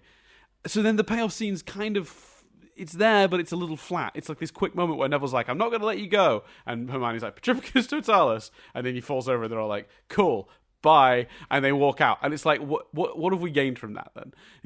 I don't mind. If you want to include the scene to honour the book, that's fine, but you've got to at least then maintain the establishment, the establishing sequences. And that's the endemic issue with, I think, most of these films is they keep the key moments, but we always lose the thing that sets it up. And that's the problem. Yeah, because it even lessens, Dumbledore giving him the 5 points at the end, which obviously in the book feels so incredibly earned. Right. Yeah. Because, I mean, even like explanations of some of the stuff, like the mirror. Dumbledore's explanation of how the Mirror of Erised works at the end of this movie, just in this movie, makes no sense. He just says, "Oh, the person who wanted the stone would get the stone. The person who wanted the stone wouldn't use it would get the stone." Oh, the explanation at the end, yeah. I thought you meant the explanation of what the mirror is, but yeah, of why he got the stone, yeah, that was very rushed. Yeah. Also, Dark Forest. Come on, movie. Do kids not understand the word forbidden? Oh yeah, I hadn't even noticed that change. What's going on? Do they call it the Forbidden Forest in later films? Yeah, but I think the 4th or 5th one they start calling it the Forbidden Forest. Maybe the 3rd. Maybe Cuaron's one. The one of the movies later they switch back, but yeah. Yeah. I thought those scenes were very effective though, the Forbidden Forest scenes. I thought the sequence in this where they go into the forest and Harry and Draco come across Voldemort, and Draco shows his cowardice, and Voldemort comes out, and then the Firenze stuff was pretty good, where he's like, explains why he might be doing that. There's. I will say actually though as well. Do you not think it's a bit quick that initially when they jumped to Snape wants the Philosopher's Stone? Did you not think that's a bit of a leap? Because all Harry has is the night the troll got in, he saw some blood on Snape's ankle. And from that, he infers Snape is trying to steal the thing that Fluffy is guarding. And let the troll in on purpose. Is Quidditch before or after that? I don't recall. But after, maybe? Quidditch is after. I think Quidditch is after. No, Quidditch looks to be before they put it together and run to Hagrid's. Yeah, it is. So they've had Snape seemingly trying to take Harry off the broom. But that still wouldn't lead you to... Quidditch is after. No, Quidditch is after. I've got it here. So the scene with the troll, where Harry sees the leg bitten... And then the morning after where they're having breakfast is just before Quidditch. And Harry says, this is the scene where Harry says that his theory is that Snape was trying to steal the stone. Oh, so we haven't even had Quidditch. I'm thinking about when they realise that it is the stone. And then they go, oh, maybe he's trying to steal it. Right. Because they don't realise So all Harry sees is a bit of blood on Snape's ankle. And he goes... I think he's trying to steal whatever Fluffy's guarding, and that he went up there and he let the troll in on purpose. And he puts all this together, and it's just out of nowhere. And I'm just like, you do not have enough evidence to have landed on that conclusion, Harry. But I guess because you go, it's a pupil and it's their most hated teacher and all of that stuff. But the text of the film isn't necessarily doing that work for you. Yeah, there's none. Harry just assumes all of that, and tells Hermione and Ron his theory, and they're just like, yeah, sounds like it could be what happened. And it's like, there's just no evidence of it whatsoever. All he has is that Snape is injured. Because in the book, he has more. He has that he sees Snape going to that specific floor. That's how he connects Snape to Fluffy and the injury to Fluffy.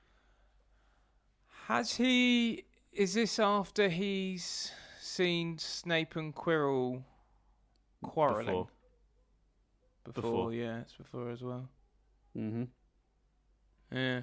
Yeah, so just Harry makes this weird, insane logic jump in the middle of the movie. They should just have it all, the stone and the Snape of it all, just all come together at the end, after all of these things. Yeah. That feels cleaner. Yeah, it does. Cool. Are we ready, Dan? Is it time to triv it up? Yeah, I think it is, Chris. So...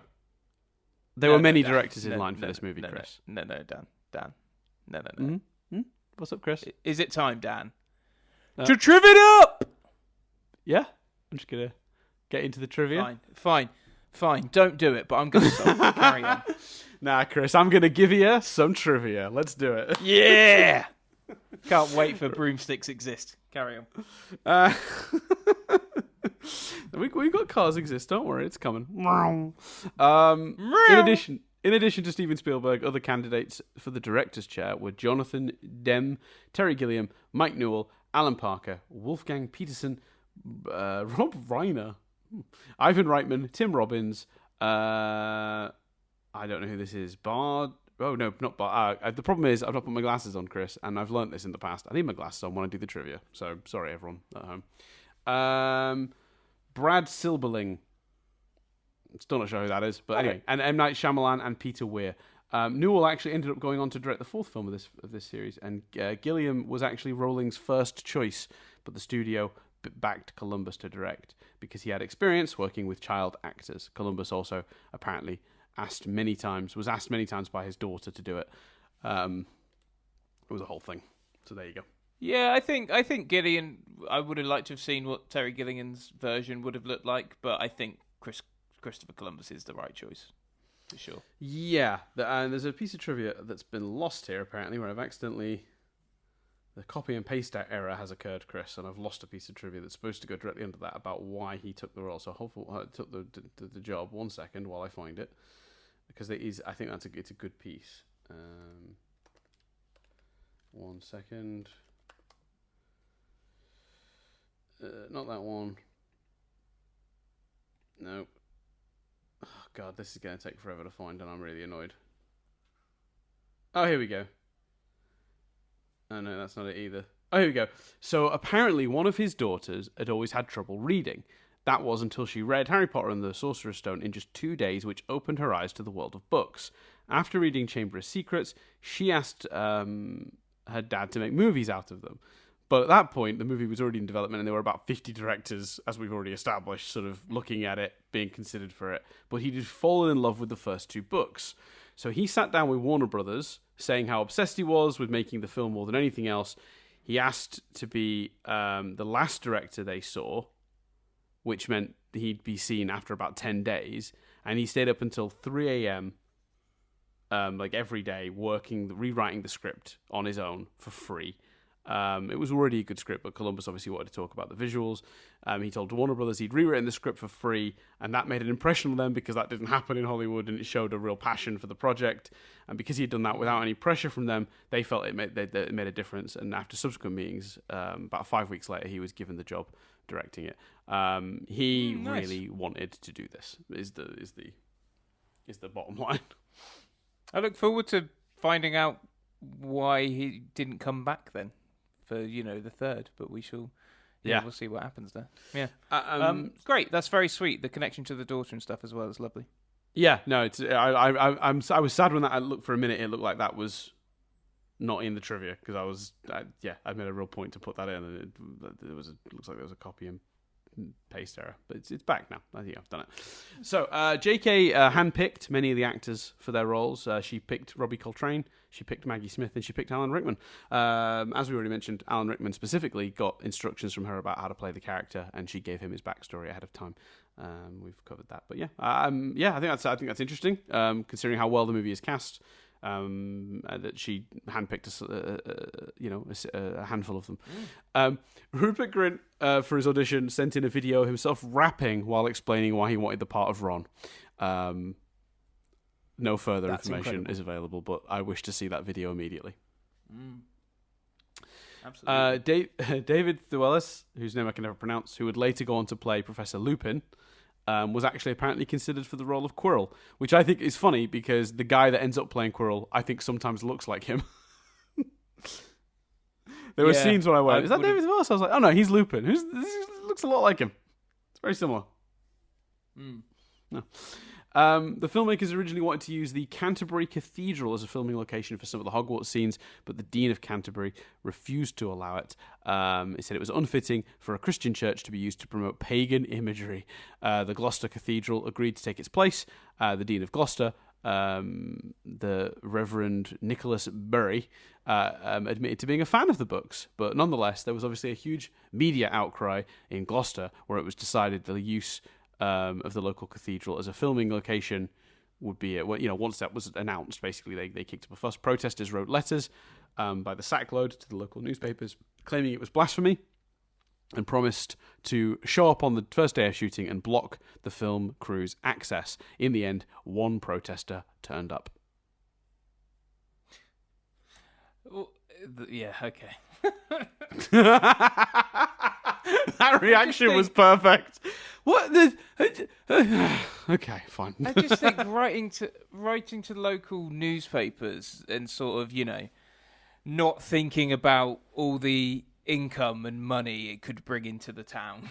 Do you know what I mean? In the local area is just, all right, fine. Yeah, short-sighted nonsense, as is typical of that kind of person, I feel. Apparently this one's really sweet. Richard Harris apparently had trouble remembering his lines, and Daniel Radcliffe would ask him to help him running his lines just to give Harris more practice. I think that's very sweet. Oh, that is very sweet. Daniel Radcliffe's a real treasure, isn't he? Yeah, regardless of what we've said about his performance in this film not seeming as strong as the other two, but again, I think that is also partly the script. Let us be known, we are not criticising Daniel Radcliffe. Daniel Radcliffe is a fucking legend. Like, to some degree, all of them have done this in their own different ways. You referenced the kind of ice cream van and stuff earlier, and obviously Emma Watson does a lot of kind of campaigning and stuff. But so they've all done a version of this. But just Daniel Radcliffe's "I've got my Harry Potter money, fuck it, I'll play a farting corpse" of it all is just astonishing. Like, go Radcliffe, go, and a phenomenal and a very good actor. Like, yeah. He's certainly. I mean, within a movie or two, he's really good. It's just one of those things, isn't it? It's like I said, some of the dialogue, I don't know how you would deliver it well in this movie anyway. So it makes it's one of those things. Completely. So apparently, J.K. Rowling once said that she was asked to play Harry's mother Lily during the Mirror of Erised scene, which I understand thematically that the idea of the person who created the characters, just let her in this one moment, be Lily. But obviously, knowing that the movie also had a quick flashback to what happened and that she'd need to do proper acting, and that she isn't an actress, I think that's probably wise that we didn't end up going that way. And apparently, she turned it down for that exact reason. She would have messed it up somehow, so it instead went to Geraldine Somerville. And I think, honestly, probably smart move. As much as that, I understand what that represents and that that's important, and that would have been nice. A bit like how Rebecca Sugar got to voice Marceline's mother in Adventure Time, the character she kind of created and worked on for Adventure Time, or focused on the most.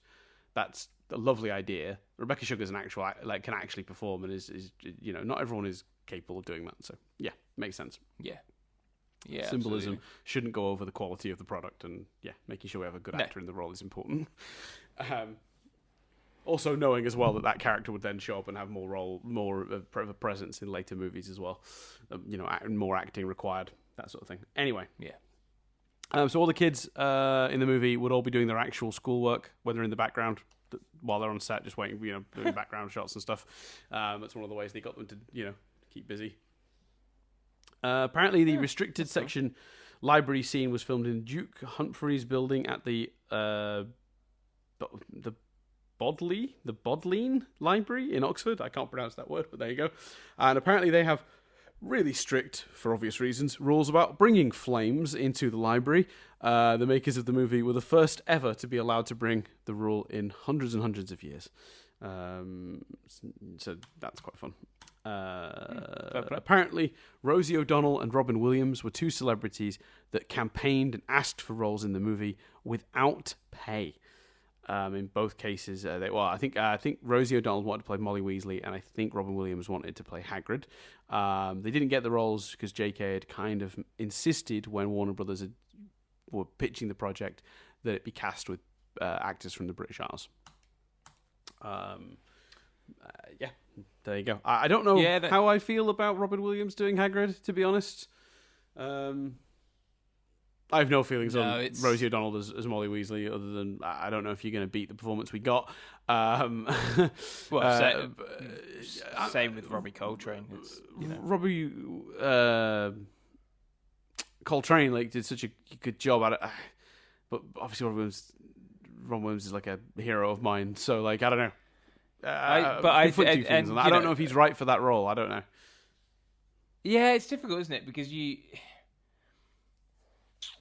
I don't know how he'd have played the comedy, but then you look at his performance in Good Will Hunting, and you go, he has got that warmth. He could, and I haven't seen it, but from what I understand of like Patch Adams and stuff, so maybe it could have been. But Robbie Coltrane has got such a presence and such a physical presence, and I think younger viewers weren't as familiar with him at the time, whereas Robin Williams, there's an element of why is Mrs. Doubtfire playing Hagrid? Robin Williams was such an icon. The other clever thing about the casting is all the adults were, the royalty of British acting, but not to children our age. So to us, Robbie Coltrane was Hagrid, and Alan Rickman was Snape, and I think Robin Williams breaks that slightly. Yes, yeah. Apparently, Patrick Stewart and Ian McKellen have both said that they're the only British acting so that the people in the British acting scene that weren't asked to be in these movies. I think it's a kind of funny observation. Yeah. Anyway, but yeah, no, 100% agree. I with what you just said as well. I think it's hard to imagine this movie without the cast that it has for those key roles, those ones we talked about earlier that would just have done so perfectly. Even if the other option was an amazing actor, I just don't know how they would have encapsulated the character quite as well as the person we got. The move back to the trivia. The filmmakers attempted to go the extra mile, matching the kids' appearances to the novel more directly. They tried to fit Daniel Radcliffe with green-coloured contact lenses, and similarly tried to make Emma Watson wear fake buck teeth. But when Radcliffe's eyes actually reacted badly to the contacts, and he had bloodshot eyes, and they were all itchy and horrible. And he tried it at first because he was worried he'd lose the role if it didn't work for him. He wore sunglasses to the set and said he wouldn't take them off until they was rolling. And there's apparently footage out there somewhere of Chris Columbus pulling him to the side and asking him to take off the glasses, and that's actually on film. That moment, I've not seen it, but apparently that exists. Oh wow. Yeah, but yeah, in the end, they just decided to go with his natural eye color, which I think is fine. It's fine. They don't need to be green. I don't care. No, not at all. No, they just need to look a bit like whoever they cast as his mother. Yeah. That's the only thing about his eyes that matter to me.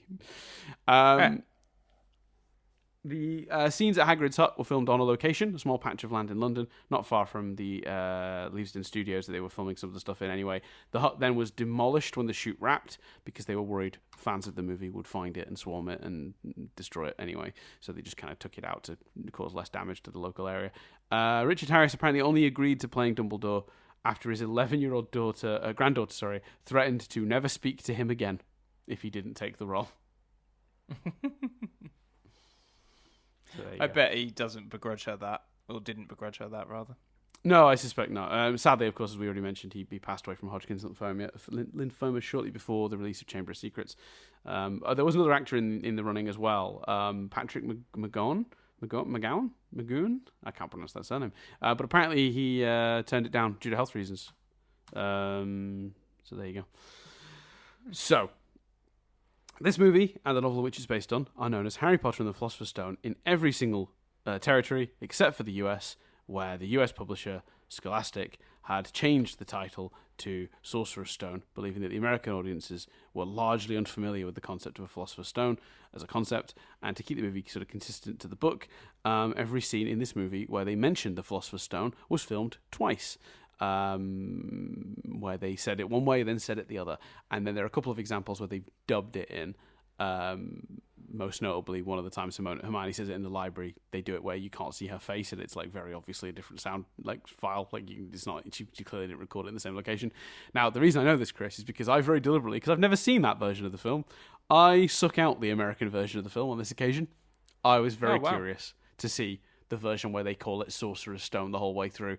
It's largely makes no difference, but it was interesting to see it because I've never seen that version. So, yeah. Was it weird to hear them call it Sorcerer's Stone? Yeah, it was, especially because it doesn't really get its name until 2/3 into the movie. So I was watching the movie this is the same, except for the title card, and then suddenly it's Sorcerer's Stone this, Sorcerer's Stone that. And I was like, oh yeah, no, that sounds wrong to my ears. But there you go. It was an interesting experiment, and I would not do it again. J.K. said since that she regrets not having. She regrets having granted permission for the title change, but when she was young and a fledgling author, she wasn't in a strong enough position to fight it with Scholastic. The same problem happened with her name, where the publisher had insisted she keep her first name as JK, so instead of Joanne. So yeah, she's frequently asked by fans in the United States why she didn't call it the Philosopher's Stone, to which she always replies that she, didn't make that choice. So there you go. Yeah, it is an unnecessary change. Yes, deeply unnecessary, 100%. In order to understand what he believed to be Filch's lonely lifestyle, David Bradley and his cat rented an isolated Irish cottage and lived there alone for a month before filming began. I think that's insane on the finished product's lack of Filch. Yeah, that is madness. I'm sorry. Fair play to him. I admire your work, but this isn't, it's a great performance. I'm not criticising it, but going into it as a role, it's not thingy-majig and Lincoln, is it? Daniel Day-Lewis. It's not Daniel Day-Lewis playing Lincoln. The film isn't called Filch and the Philosopher's Stone. I don't think you need to do that. No, agreed. Chill out. Watch some TV, No, agreed. With other people. Presumably he was watching TV just on his own. Unless Filch had a big, deep, dark character arc in this movie that got cut somehow and he was just basing it on the script. I don't know, but yeah, who knows. The floating candles in the Great Hall were actually created using real candles. But they contained oil and burning wicks, and they suspended them from wires and moved them up and down. And then the special effects later removed the wires and put the candles themselves in. The problem was one of the wires did snap due to the heat of the flame and caused the candle to fall to the floor. Now, fortunately, in this case, no one was injured, but the decision was made following that in all the subsequent movies, the candles would be made just purely through CGI because the real candle was deemed a safety hazard. Fair play. Fair enough.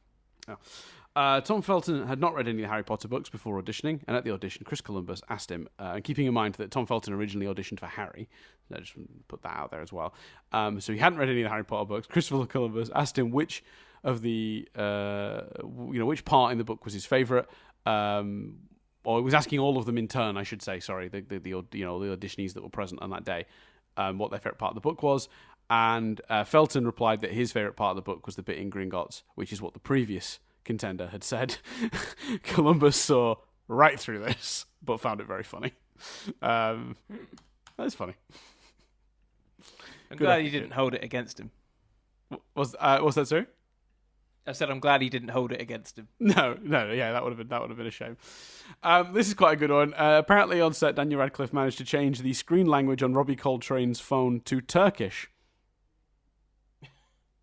I don't know if it was as a joke or by accident. Coltrane then had to actually contact hair designer Ethne Fennel, who has a Turkish father, in order to find what the Turkish was for change language to then undo it on his phone. What gets me there is why Radcliffe's not that young. Why? Oh, Daniel, you're being restless. Here, watch some monster trucks on my phone. Why is Robbie Coltrane giving Daniel Radcliffe his phone is the thing that bamboozles me about that story. And then Daniel Radcliffe probably immediately replied, "Got any games on it?" Exactly. Thinking of the year, yeah, Snake. Yeah, that's so odd to me. All right, fine. Yeah, maybe he didn't have, but I think if if your child's going and acting in a Hollywood movie, you probably break the you probably give them a phone, don't you? Do you know what I mean? So I assume he had a phone. Strange. Yeah. Producer and director Chris Columbus has stated in interviews that he was disappointed with the visual effects for the movie, saying that he felt they were rushed and never up to anyone's standards, and he made a real effort apparently to improve them for Chamber of Secrets. But this, his feelings on it did not prevent this movie from being nominated for the BAFTA for Best Visual Effects. So I don't know. Potato. Yeah, One man's treasure. Blah blah blah. You know the dreams. Yeah. I think they're fine for 2001 or whatever it was. I think they look good. Yeah. During the filming of these movies, Daniel Radcliffe went through 160 pairs of glasses. I think it's a lot of glasses. In the trophy cupboard to the right of the Quidditch trophy, you can see the Service to the School trophy with the name Tom N. Riddle engraved on it. They put that into this movie knowing what was coming. It's a nice little touch. Bonnie Wright, who played Ginny Weasley, was apparently never meant to say good luck to Harry at King's Cross. She was not meant to say anything, but the editors kept the line in anyway when she said it off the cuff. I think that's nice. I like that moment. We've already briefly covered this, but Rick Mayall was indeed cast as Peeves and shot several scenes for the movie, but he does not appear in the finished film, nor in the deleted scenes on any of the home editions of the movie. Mayall has claimed that he did not know he'd been cut from the movie until he went and saw it. Two things, I think, on that very quickly. One, Peeves was probably not going to look like the other ghosts. So the other ghosts are just the actor in costume given a sort of weird, transparent white filter, right? So it's them. The rumor or the theory goes that Peeves was much more of a CGI creation as a poltergeist, and Rick Mayall was performing him, but they were gonna make him give him a big head and a goblin body, and and he was gonna be much more of a creature. The only evidence of this though is the video game that came out alongside this movie does include Peeves, and all of the designs in the game are based on the designs from the movie. So the design of Peeves that's in that game might very well have been something close to what they were going for. Oh, cool. But it's hard to tell because the 2001 PlayStation 1 graphics were not great, and everyone had weird square heads and stuff. So no one really looked like what they were supposed to, so who knows what the actual design was supposed to be. But because of that, we'll never see the scenes because they weren't finished, because the CGI requirements to finish them would have been expensive. In fact, it wouldn't surprise me if that's one of the reasons the scenes were cut. So yeah, there you go. Rick Mayall talks very highly of it because obviously, he got paid. Yes, an interview correct. Of him talking about it, and he's just like, "I got the money." Yes, yeah. They paid me. I wasn't even in the movie. Brilliant. What a great time. Yeah, no, that's funny. So Neville obviously receives the remember from his grandmother, but doesn't remember what it is he's forgotten. But in that scene, he's the only student without his robes on. He's wearing normal clothes, so it might very well be that they were hinting that the thing he didn't remember was to wear his robes. Yeah. Oh God, the robes just disappear from future films, don't they? I didn't like that. They might be in the next one, but then I think by the third one, they just stop wearing. The yeah. Oh yeah, I'm talking beyond three and beyond. Yeah. Mm-hmm. Yeah, bothers me a little bit. Just consistency, visual consistency would be nice. The exterior used for King's Cross Station is actually St Pancras Station because it's just down the road and it has a nicer facade outside. It's more visually appealing than King's Cross's, and that's fine. Obviously, everyone knows blah blah blah trivia about King's Cross. J.K. was mixed up about what platform and where it was when she wrote the book, and therefore they had to fudge it for. So the platforms in this movie that are 9 and 10. To create 9 3/4 are actually platforms, I think 5 and 6, which is what she was actually visualizing, because 9 and 10 are in a different part of the train station and don't have a dividing barrier, as described in the book. Right. So what they did in the movie is they found those platforms she was envisioning when she wrote it and renumbered them with set dressing. But actually, it was 5 and 6 or 6 and 7 or something like that. So there you go. Nice. Everyone knows that piece of trivia. It's one of those things. It's like the Star Wars trivia that the movie. Did you know the movie was originally titled Blue Harvest? Or not original title, but the working title or the shooting title was Blue Harvest to avoid nosy eyes. It's like one of those trivias that everyone knows. Yeah, I've included it anyway. In the film, Harry obviously watches Quirrell die, whereas in the book he was unconscious when Quirrell died. This created a plot hole with Order of the Phoenix regarding his ability to see the skeleton horse-based Thestrals in the next film, but originally see them blah blah blah, Cedric Diggory. However, obviously at the time, the novel for Order of the Phoenix was not published, so there's no way the film crew could have known this fact. The novel was published 2 years after this movie was originally released. That's what I was going for. I already mentioned that earlier in the description, but yeah, I wanted to cover the actual time frame. It was a 2-year gap between this movie being made and then the book actually being released that explained it. So yeah, that's why that's missed. Mm-hmm. We're here, Chris. We've made it to Cars Exist. So, all of the cars on Privet Drive are Vauxhalls, no matter what time period. When we see the scene on the driveway, man, fucking hell. Yep. I don't know. I'm not sure the reason. Did they just have a deal with Vauxhall or what? But every car is basically identical, which is kind of part of the joke that Privet Drive is just a bunch of people that are all the same. They all have the same car. They all have the same this. They all have the same. I don't know. Yeah, it's funny. So the Dursleys own a silver 2000 Vauxhall Vectra estate, but when we have the scene set on Privet Drive earlier, it's still all Vauxhalls, just older models. So all the other cars parked in the drives Vectra estates when in the present day, with the odd Astra and Belmont and Cavalier Saloon in the late 80s pre-title prologue scene, but they're all Vauxhalls. I just think that's amazing. They're just different colours of the exact same car in every driveway. And it's something that I obviously didn't get as a kid, but I vividly remember my dad being like, sponsored. Yes. Like, I remember adults around me reacting to that in the film. Yeah, it's pretty cool. Yeah, it's pretty blatant. It's not even close to being hidden. So that's all the trivia done. I mean, overall thoughts. Before you do that, I've got bonus trivia, Dan. Because I've been seeing on mute but with subtitles the Rick Mail clip because I wanted to find the way he phrased it. And he's telling the story and he goes, but I got paid, significant. But then, like, as in not a big amount, but significantly got paid. But then he talks about whether this is just him being able to tell a good story or not, I don't know. But he says that they sent him, in this interview, he says that they sent him tickets to the opening night. But him and Aid Edmondson were doing a bottom gig in Leicester, so his kids went. But he hadn't told his kids that he was cut from the film. But when his kids come back, they were like, "Oh, it's really great makeup." Apparently, they thought he was playing Hagrid. Whether that's true, I don't know. But it's incredible if it is. That's so good. Oh, that's great. I love that. That's amazing. I hope that's true. Anyway, sorry. Too. Carry on. Yes, we're here. I really enjoyed this film. I felt a real nostalgic buzz watching it. I think there's a lot of magic in it. I think a lot of the casting's great.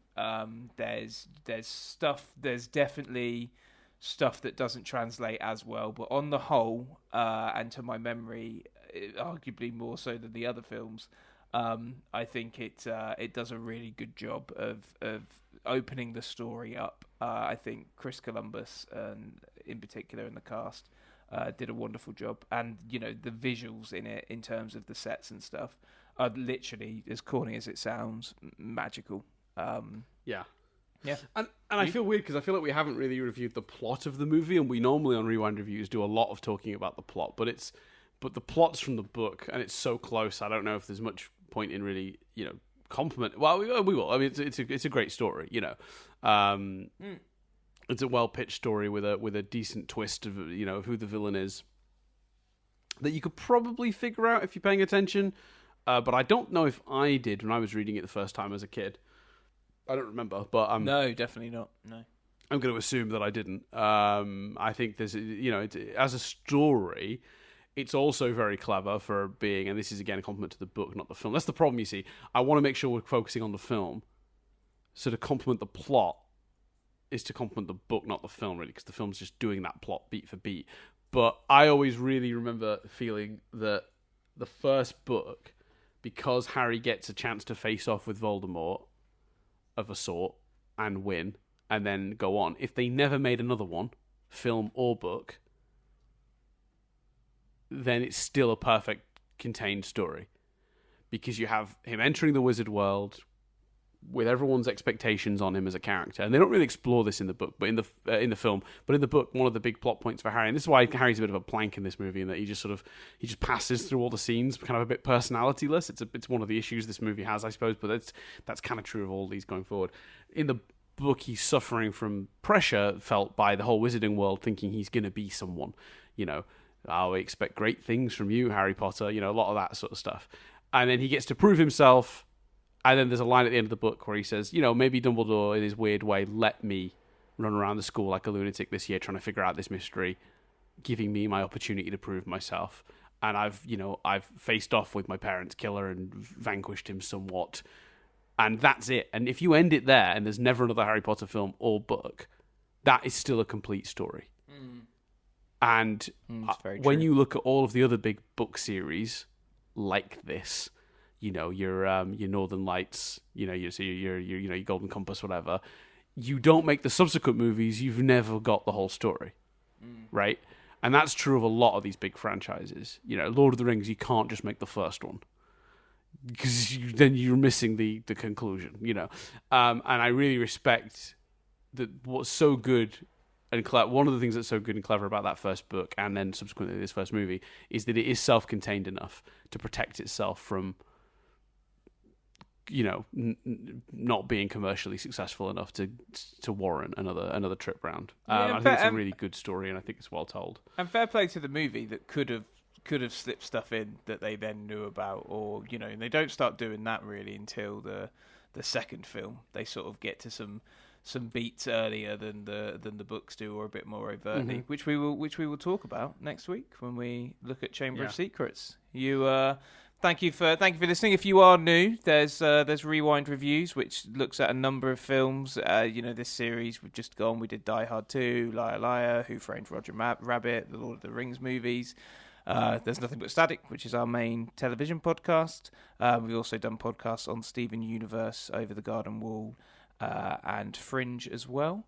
You can. I'm going to see if I can do it. You can contact us on Twitter on Nothing But Static without the G. The G is also missing from the email address, which is nothingbutstatic@gmail.com, also without the G. The G returns for YouTube, but we also add a UK. So on YouTube, it's youtube.com/nothingbutstaticuk. And then if you really want it, I don't know the Facebook, if indeed we are even on Facebook or that's active. But those are the main ones I've said are the main places. And obviously you can catch us Spotify, Apple Podcasts, all the places where you can find us, all the typical places. If you, we also have Patreon. Patreon doesn't have the G, I believe. Or the UK. Is it just patreon.com/nothingbutstatic? Exactly that. There we go. But obviously, as Dan always says, nicked from somewhere else. But don't give more than you wouldn't notice missing if you want to. If you do want to be involved, you get access to a great Discord where there's a really nice community building where we'll probably be discussing these episodes, and where you can actually get these episodes a week early as well. So you can hear Chamber of Secrets right now if you want to do that. But if you don't worry. A review or a like always helps. But if you don't even want to do that, not a problem. You want to come, just listen to us rabbit about Harry Potter, see how many times you can take a shot. It used to be take a shot whenever we mentioned Harry Potter. Obviously, that would be too lethal here. But I think we found an equivalent, which is very exciting, which is, of course, take a shot every time one of us says in the book. So that is the equivalent, and we're going into Chamber of Secrets next week. As you started that sentence, I was like, it's going to be in the book. Yeah, I set it up at the beginning of the podcast. I was like, we're going to say in the book a lot. I know we are. And then we did.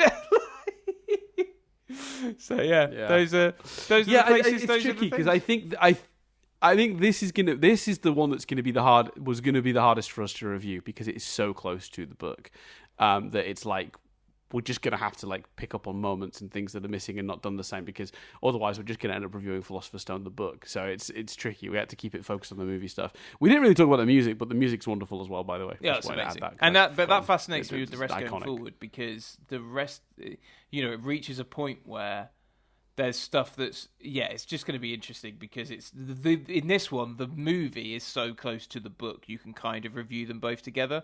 Whereas with others, I think there's going to be a real concerted effort to try and have a how does it compare to the book, but also how does it stand on its own as a film discussion, and that's going to be well, that's yeah. gonna I be want to try and interesting. avoid reviewing the books too much as we go forward. This one is a bit harder because they're Oh yeah, so no, I don't similar. mean I don't mean even reviewing the book. I mean reviewing the differences. I want to try and avoid that too much as well, because we want to review them as films too. Yeah. So if anyone listened to this and thought we were kind of a bit scattershot with the review, we normally sort of review the movies in a sort of in a much more over the overall way, but it's so much easier to pick on certain moments to help us make points about how the storytelling was being constructed and where the pieces fit together, and it was a complicated jigsaw puzzle, and I think unfortunately in the grand scheme, as much as I think this movie does hold up and I think this is a solid film, I do think the seams are visible here. Of where they've chopped and changed stuff, whether it's weird pacing stuff like the smash cut to the shack on the on the rocks in the water, or if it's Hagrid's got a dragon and then in dialogue a scene later Hagrid doesn't have a dragon anymore, weird quirky things like that just will just popped up a lot through the movie. So that ends up being what we talked about a lot, because I guess when you're doing a review, obviously all the good stuff is pretty quick and easy to talk about. If something works, the conversation is just that's really good, it functions, it does exactly what it needs to do, it tells me a lot about this character. These reviews, when we're going this kind of depth, you end up sort of focusing more on the criticisms just by the nature of it, and with this movie a lot of them felt nitpicky. So I don't, anyone who's coming in for these wants to get a more overall view. Hopefully we'll be able to do that with the subsequent films. Yeah, and definitely do it with crossed. other Rewind review episodes. I didn't say as well, because I imagine when I paused after Over the Garden Wall and people probably weren't expecting me to say Fringe. We also did a podcast on Avatar: The Last Airbender called Analyzing Avatar, which I don't think I mentioned. Yes. So yeah, cool. There we go. Yeah. That's it. It's a good time. I'm looking forward to doing the rest of these. They're getting worse, and that's also both as excitement and a dread. And I can't decide because I've held off. I was getting the itch a couple of months back to reread the books, and you were very deliberate and said, "Don't do that. It'll make the problem of us comparing these to the books even worse if you've got them really fresh." So you're right. You were absolutely right. I've reframed, and I'm ironically I'm now reading the Lord of the Rings books. Ironically, because we just reviewed those. Also on the YouTube channel, if you want to go, youtube.com/NothingButStaticUK, if you want to hear us talk about the Lord of the Rings films, or on all of your various podcast platforms. It's going to be interesting that if by the time we've done all, whatever it is, 11, 12, 13 movies, 11, I think it's 11 movies. Once we've done all 11 movies, will I feel that itch still, or am I going to be so sick of Harry Potter? No, I think you're. Thinking about Harry Potter, talking about Harry Potter. I almost think my prediction would be that you'd read them right away, because you'd just be like, "Oh, the books are better. I'm gonna read them instead." I'm gonna have the palate. I'm gonna have the palate cleanser of the good bit of this fandom. Yeah, maybe. We'll see. But I'll report back in. We'll get to that, I guess, when we do other stuff. So yeah, thank you everyone so much for listening. We appreciate you and your time, and stick with us. We've got several weeks of this to get through, and I'm very excited about it. So yeah, thanks everyone. I've been Dan Doolan. I've been Chris Billingham. And and I've done it wrong. And this Harry Potter review has been rewound, sort of. I don't know what ending we're doing, because I had one, thing. And then you just steved in there. I was just going to do the normal Rewind review one. I think that's fine.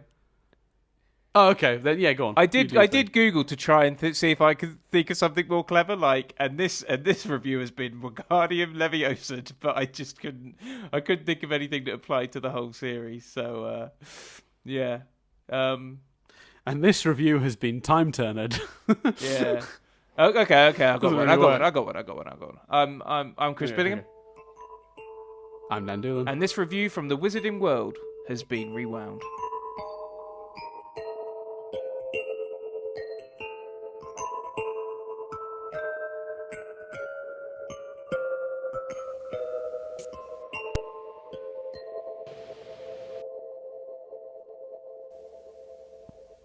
Ugh, the Wizarding World. Ugh. No, don't like that. Ugh. No, I mean, I like your ending. I think that works, but the choice from Warner Brothers to label the Harry Potter. Well, what annoys stuff me as is the when they have to wizarding do, world. because they call it that, they have to give, like, they do posters, and it's like equally divided between Harry Potter and Fantastic Beasts, and I'm like, come on now. Harry Potter's mainly what people are coming to for this, people. Anyway, Yeah. bye. Bye.